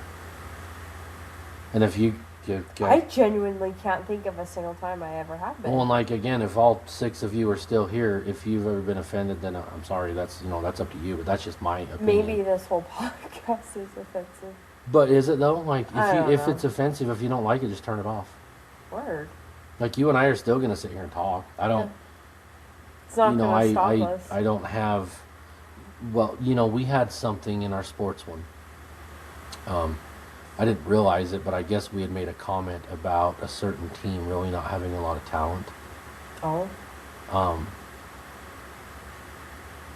Did someone? No, I don't think they did. I just happened to be talking to the coach a few days later Oh. about something different. Oh. But what we were talking about kind of led into that, and the coach was like, well, yeah, you guys made the comment about their, not having much talent. And I was like, what? Because I honestly didn't remember. Don't remember it being said. And the coach says, yeah, made the comment, but I knew exactly what you meant. And the coach is like, it made me want to go in and be a better coach and work harder and try to teach my team to be better, And they said, I totally understand where you were coming from on it. Like basically saying they were not offended by it. But the conversation we were having is how some of these younger kids, sometimes one thing is said and they just melt. Like they melt. Mm-hmm. Like we were talking about a team who, some of you may know if you follow our sports podcast, but I won't name the team, but the coach decided to bench their players because he was upset at the way they were playing. Which, I've heard of that before, a little teaching lesson is what it was referred to as. I thought it was kind of weird because it wasn't a good time to do it, in my opinion. But the coach I was talking to was like, sometimes they hear something like that and they just completely lose it. And I was like, I thought he was talking about this other team. Or I thought the coach was talking about this other team. And I was like, I said, I feel like I need to call this coach and say, hey, apparently this was said. I'm sorry it was said. We didn't mean, because I felt bad. I still do feel bad. Mm-hmm. And the coach I was talking to was like, no, you said it about my team after we played you guys. And I was like, what? And I'm like, well, then you're the one I need to talk to. I was like, I'm sorry that was said, I didn't mean anything, or we didn't mean anything by it, but that's when the coach was like, no, I completely understood what you said. But it made me wonder, are some of these players offended by that? Which to me is stupid. Don't be offended. Choose not to be offended. Choose to take it and be better. Whether it's in basketball or in life, whatever it is. Mm-hmm. Don't choose the path of being offended. Choose the path of learning from the criticism that you may have got and being better. And maybe not take the delivery so to heart. Exactly, that's what I'm saying. Yeah, don't choose the path of offended off the, exactly, receive it the right way. I'm not saying I'm perfect, but I think if but that it's were... just like when you were growing up and you say that coach was pretty hard on you guys. He would yell at you. But you chose to, rather than be like, oh, he's yelling at me. You chose to let it rile you up, motivate you, and all that. Yeah, it made us better. Coach Strebel was... But if you were to do that now, and we've seen that with another town's coach who, coaches, they go through coach. You can't be hard on these kids. But at some of the situations, it's not even the kids, it's the parents. Yeah, yeah. The parents end up running coaches out of town because they're too mean to their kids. They make their kids run too much. But they they're yell choosing too much. to be offended on their kids' behalf. Yeah, but it's like, like you said, when we were in school, Coach Strebel, always yelling, always. There'd be people that say, I don't know how you play for him. And my answer would be like, are you kidding me? I wouldn't play for anybody else. The guy knows what he's talking about, for one. It's just passion. And he's trying to help. Maybe he has a different way of trying to help than what you have. Mm-hmm. But for me, it's working. I remember he told us, as freshmen, if I stop yelling at you, that's when you need to start worrying. Because that's when I don't care. He doesn't care. That's when I don't see potential. That's when I think it's a waste of time. Because I'll be honest with you, freshman year was rough. Because you thought he hated you. You were always in trouble. Because of the constant screaming. You're just like, this guy hates me. Why am I even here? I had no thoughts of quitting. That never crossed my mind because I love basketball. There's no way I was quitting. Yeah. But it did make you think, God, this guy freaking hates me. But as you go to the next year, the sophomore year, getting a little better. You're making improvements. He's still chewing your butt. Okay. You go to the junior year. Now I'm in a starting position in the varsity game. I'm a starter on the varsity team. The yelling doesn't stop. We get better. But it's not, when I say the yelling doesn't stop, it's not degrading. It's not. Sounds so abusive. Yeah, it's not like verbal abuse, you know, like it's coaching. In my mind, passion. it's coaching. Exactly. It's passion and it's coaching. The coach I was talking to the other day, the comment they made was, there aren't a lot of schools out here that have the tabby tough mentality. They said a lot of kids in tabby, most kids in tabby, start, the ones that play in high school, start around second grade. Yeah. Obviously second through about, I would say, fifth grade, pretty mellow. Pretty rough watching. But no, I'm talking about as far as a coach. Oh, well, because they're still trying to learn everything. They're trying to figure out all the fundamentals and just the way the game's played. Now, with me now being involved in coaching the junior high girls, we do not look at these girls and say, well, they're trying to learn. Because we know they've all been playing since about second grade, so we expect them to know what to do or why this is done this way or what not to do here. Like, we expect that out of them. Right. And they know that. We get after them a little in practice, but it's never in a degrading way. It's never trying to tear them down, and they know that. You can tell they know that by the way they respond to it. Yep, that's what I was just about to say. I watch those girls' faces every single time. I know you guys are fine, but it's always nice to just be sure that it's being received well. And here's... Because sometimes it's not the easiest for a child to be like, you're always screaming at me. Oh, yeah. You Especially know? our kids, for example, our kids. Yeah. You can't say anything to Boston without him just completely melting down. Yeah. So I watch the kids. You know, I'll watch their reaction, but it's never received poorly. They're always like, okay, yeah, for sure. But, another thing that I think is important is, you're hard on them because you expect more out of them. You expect more out of them because you know they're capable. Mm-hmm. That's why, I'll speak for myself. I don't know how Chase feels. I'd venture to bet he feels the same way, but I'll speak for myself. That's why I am the way I am, because I know what these girls are capable of. Right. I'm telling you right now, the 6th, 7th, and 8th graders we have right now, there is a lot of potential in those 17 girls. So much talent. A lot. And most of them, maybe all, but for sure most, will strive through high school in basketball. They will be good players. Their teams will be solid. Yeah. So that's why I am the way. And I don't scream at these girls. I don't. But there's certain times when, you're a little tough on them. You're trying to toughen them up along with teaching them something. But another thing that I think is important is compliments when they're deserved. Yeah. We have one girl that started the season would get the ball and just instantly panic. Kind of start not spinning in a circle because she wasn't, but just back of like a little tornado is what it reminded me of. Yeah. But it was just, there's that shake of the screen. But it was just nerves, like she was nervous. She was a little scared. She just panicked. Yeah. I had to talk with her after the last game because the last 2 games we've had, she is not that way anymore. She catches the ball. She's calm. A little panic, a little bit. But for the most part, she's pretty calm. The last game we had, I don't think we passed it to her one time where she freaked out and just threw it and turned it over.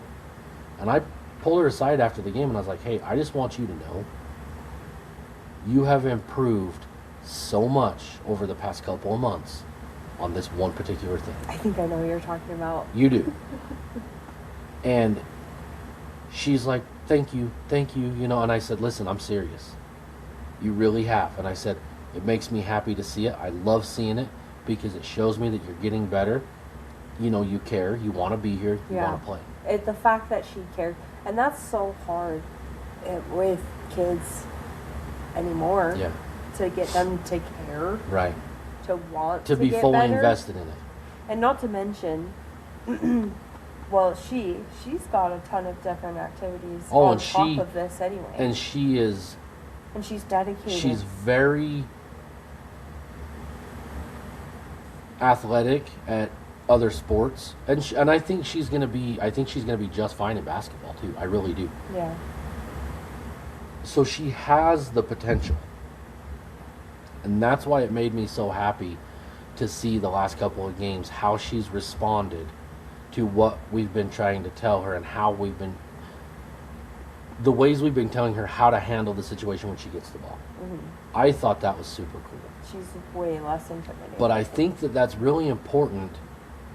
I think it's important to be hard on them to a point, to kind of light a fire under them, and to kind of show them the expectations. But I also think it's important that when you see improvements, or you see something great, or you see something like that, let them know, like, hey, that was perfect, that was awesome. Yeah. And I try to do that because, for one, with girls, they are most of the time a lot more emotional than boys, especially when it comes to basketball, right? They kind of break down sometimes, and we have a couple of players that are super hard on themselves, and I'm trying to teach them. They don't have to carry the weight of the team on their shoulders. But I'm trying to teach them, like, in fact, I've told them this a bunch, and I told them the other day, I'm going to keep telling you this all season and all next season. You are your own worst enemy out here, because sometimes they miss a shot, and you can see it already. They're burying their face in their hands, and they're upset because they missed. Then they miss another one, and then they're more frustrated. Then they miss another one, and I'm like, you guys, I promise, if you listen to me, take this little bit of advice and use it, keep your head up. Because most of you, all of you that know me, when I played, that's my job. I was a shooter. I didn't drive. I didn't do any of this stuff. I shot threes, and I was pretty good at it. But any game that I had, that if I started getting frustrated and upset because I was missing, it only got worse. It never got better, ever. So to find that mindset, and it's hard for a 7th grader, 6th, 7th, 8th grader, because they want to hit that three. They want to do that. They want to do this, and if they don't do it, they're like, oh, I can't do it. They put so much pressure on themselves. Yeah, Brooklyn, for example, in a practice the other day, we were shooting free throws, and they were, we were doing the conditioning, the running at the end. Yeah. And she wanted to shoot, so I gave her the ball. She stepped up there and she shot, and it probably a good 8 inches on the side of the rim, smacked the backboard, and I was like, good Lord, what was that? Didn't she cry? No. But I was just kind of like, tears. I was kind of like in a joking way, like, good Lord, what was that? And she's like, I don't know, I can't shoot. And I'm like, wait a minute, you what? Oh, we don't say we can't. I can't shoot it. And I said, no. You don't, in this no. house. I said, here's what you do. So I took the ball and I walked up to her. I said, you turn around, walk to the 3-point line, take a deep breath, come back, do your routine, shoot the ball. Don't think about it. Step up there and shoot the ball. Don't tell yourself you can't do it. I was a little harder on her because she's my kid. Right. I wasn't screaming at her or nothing, but I was a little more intense with her. I said, don't ever tell yourself you can't shoot it. Turn around, walk up there, shoot the ball. She walked up there, she shot it, and she made it. And she just looked at me like, what? I'm like, yeah. It's not easy. You're your own worst enemy. In your head, if you're telling yourself, I can't hit anything. I can't hit anything. I can't. Yeah, you won't. You're not going to. I don't care who you are. Yeah, you're literally manifesting you're not going to get it. Right. So, good job. But it's so fun for me this year. I've had so much fun coaching these junior high girls, because you're kind of in that time of their life where they know what they're supposed to be doing, but they're learning how to handle the missed shots, or they're in a different stage of learning when it comes to basketball. They're trying to prepare for that high school stage. They actually comprehend it, and then exactly. And the they comprehension's are there. trying to get that little bit of tricky trick to it. Exactly. And you're like, ooh. But it's a lot of fun, and like I said, we have a great bunch of girls right now. The skills are really fun to watch, and they're going to be a blast to watch throughout high school. But it's also fun to be involved in that. Like, I'm personally taking that up on myself. Like, my goal to finish this season, we've only got 3 more games, but we've got them all but 3 girls, we've got them all back next year. And my goal is by the end of next year to have a certain few of them with a different mindset by the time they become freshmen. So when they miss a shot, they can just keep playing, come back. And a couple of them, that's going to be their role. They're going to be shooters. And so That's my goal, is to have these girls going into their freshman year thinking, okay, if I miss a shot, we're going to come down and play defense. We're going to come back. If I'm open, I'm going to shoot it again. Because that's what you do. A shooter shoots. Shooter shoot. You know, if you miss 3 or 4, maybe try something different. You know, see if you can pump, fake, and dribble in. Maybe get to the hole and make a layup, do something. Because a lot of times for a shooter, all you need is to see the ball go in the hoop that one time. Yep. Doesn't matter where it's from. Get fouled and go to the line and make a free throw. You know, the famous saying, you got to take the lid off the basket, right? But yeah, that's what I'm really going to try to do. I have a select few girls. I'm going to work with all of them, but a select few that are really hard on themselves. My goal is to have them over that by the time they become freshmen. That'll be great. Because I know if they do, they're going to kill it in high school. Oh my gosh. Because I can't wait to watch these girls. they have the ability to shoot, but they also, these, you know, some of the ones I'm talking about, they also have the ability to drive in and get to the basket, get fouled, make a layup, whatever. So, but yeah, it's been a crap ton of fun this year coaching them, and I'm really glad that Chase asked me to, because it has been a lot of fun. So. And it's nice to be able to, you know, have your kids' dad as a coach. Yeah.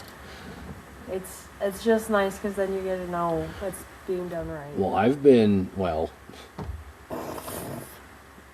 coaching our kids. Take the compliment, man. I've been coaching our kids since they started playing sports, other than soccer, because I don't know the first thing about soccer. When we lived in Eagle Mountain, they played there, and I didn't coach them in that. And the very first year Boston played baseball in Eagle Mountain, I didn't coach them there either. But I coached them both in basketball that year in that, what was that called? I-9 Sports? I-9 Sports. Yeah, I coached both of them in the I-9 Sports.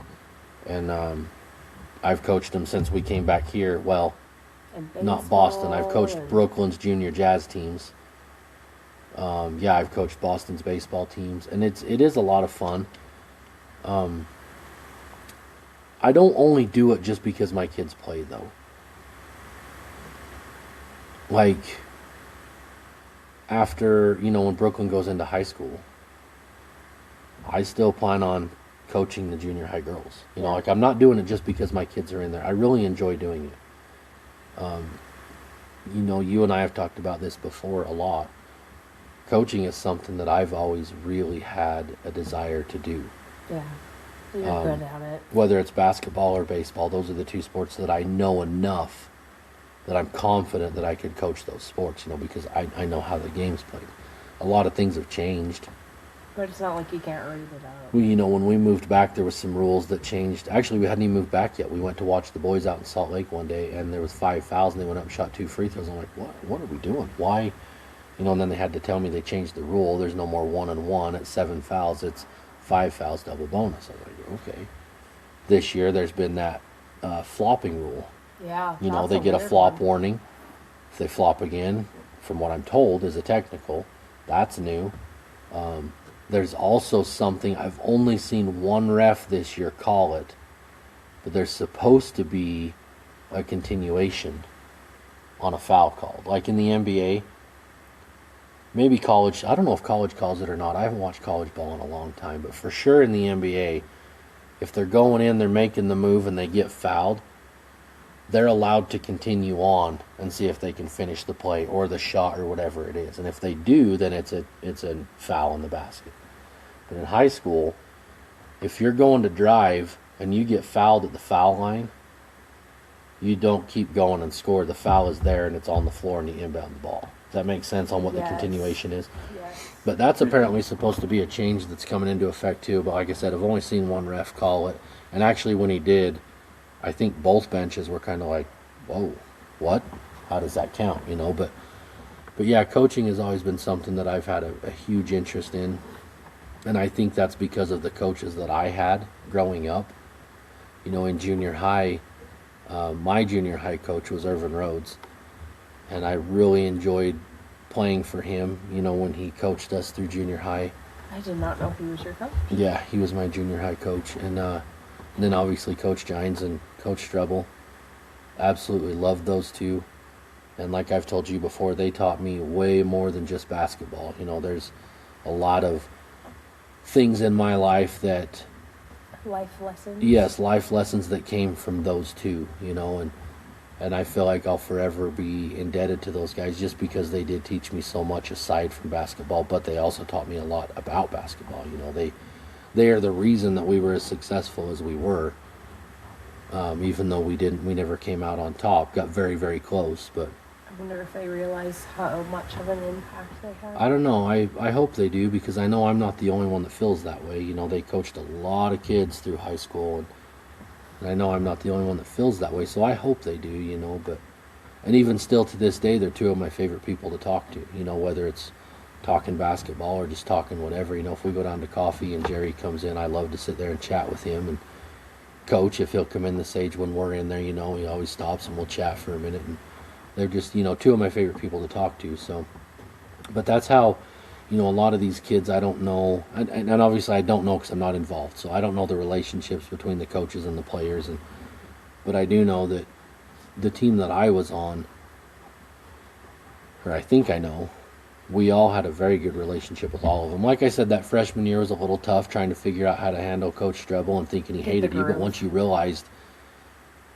his intentions, then you immediately was like, okay, there's a reason for it, you know. But anyway, yeah, coaching's been a lot of fun for me, even at the younger kid level, and this year with the junior high, it's been super fun. So, but anyway, don't be offended. Don't choose to be offended. It doesn't make anything better. It's just not listen that deep. Listen to my professional advice. Don't be offended. No, for real though, I really do think it's just a choice, and I think there's a much better way to handle things than taking the route of being offended and just being upset about it. You know, I think there's ways to probably just not take it so personally. Yeah. Life is literally not that deep. yeah. Yeah. Someone is probably just projecting their issues onto you. They see something they don't like about themselves in you. And I think that's true most of the time. They're just trying to call it out because they don't like it either. Right. They feel guilty. You know, whatever. It's just their own agenda. Yeah. All right, well, hopefully all 6 of you lasted the whole time. I don't even know what we're at. Oh, dang. What are we at? 2 hours and 26 minutes. I didn't realize we had gone that long. Well, it was a good convo, though. I'm glad we did it. It's been a few weeks. Well, I'm going to have to post this on the socials to let people know that we are still doing it. We just kind of missed a couple weeks. We've been really busy trying to get the studio built, too. That's kind of consumed some of my time. We're getting close. Hopefully before the end of basketball season, which means before the end of next month, hopefully we've got it done and we can start recording out there. But days like today are tough because it was cold and miserable out there trying to get that sucker done.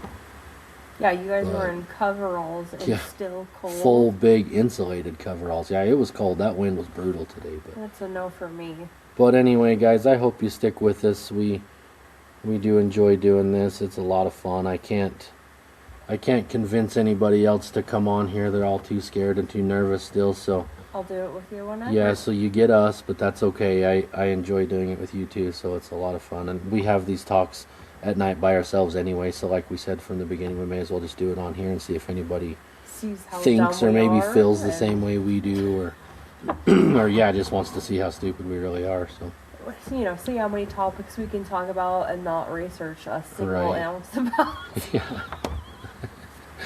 But, well, it ended up a lot better than that first 5 minutes, because that first 5 minutes was a little dull, and we may have lost everybody in that first 5 minutes. Well, if you're still here, But yeah, we appreciate it, and stay true to your crew. yeah, we're gonna try to be a lot more consistent with this. It is hard to find things to talk about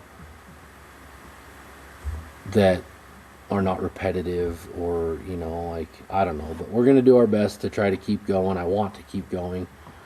Just trying to make it so it's somewhat entertaining and worth listening to, I guess. So with that, thanks again, and yeah, we'll be back in a week and we'll do another one. So until then, see you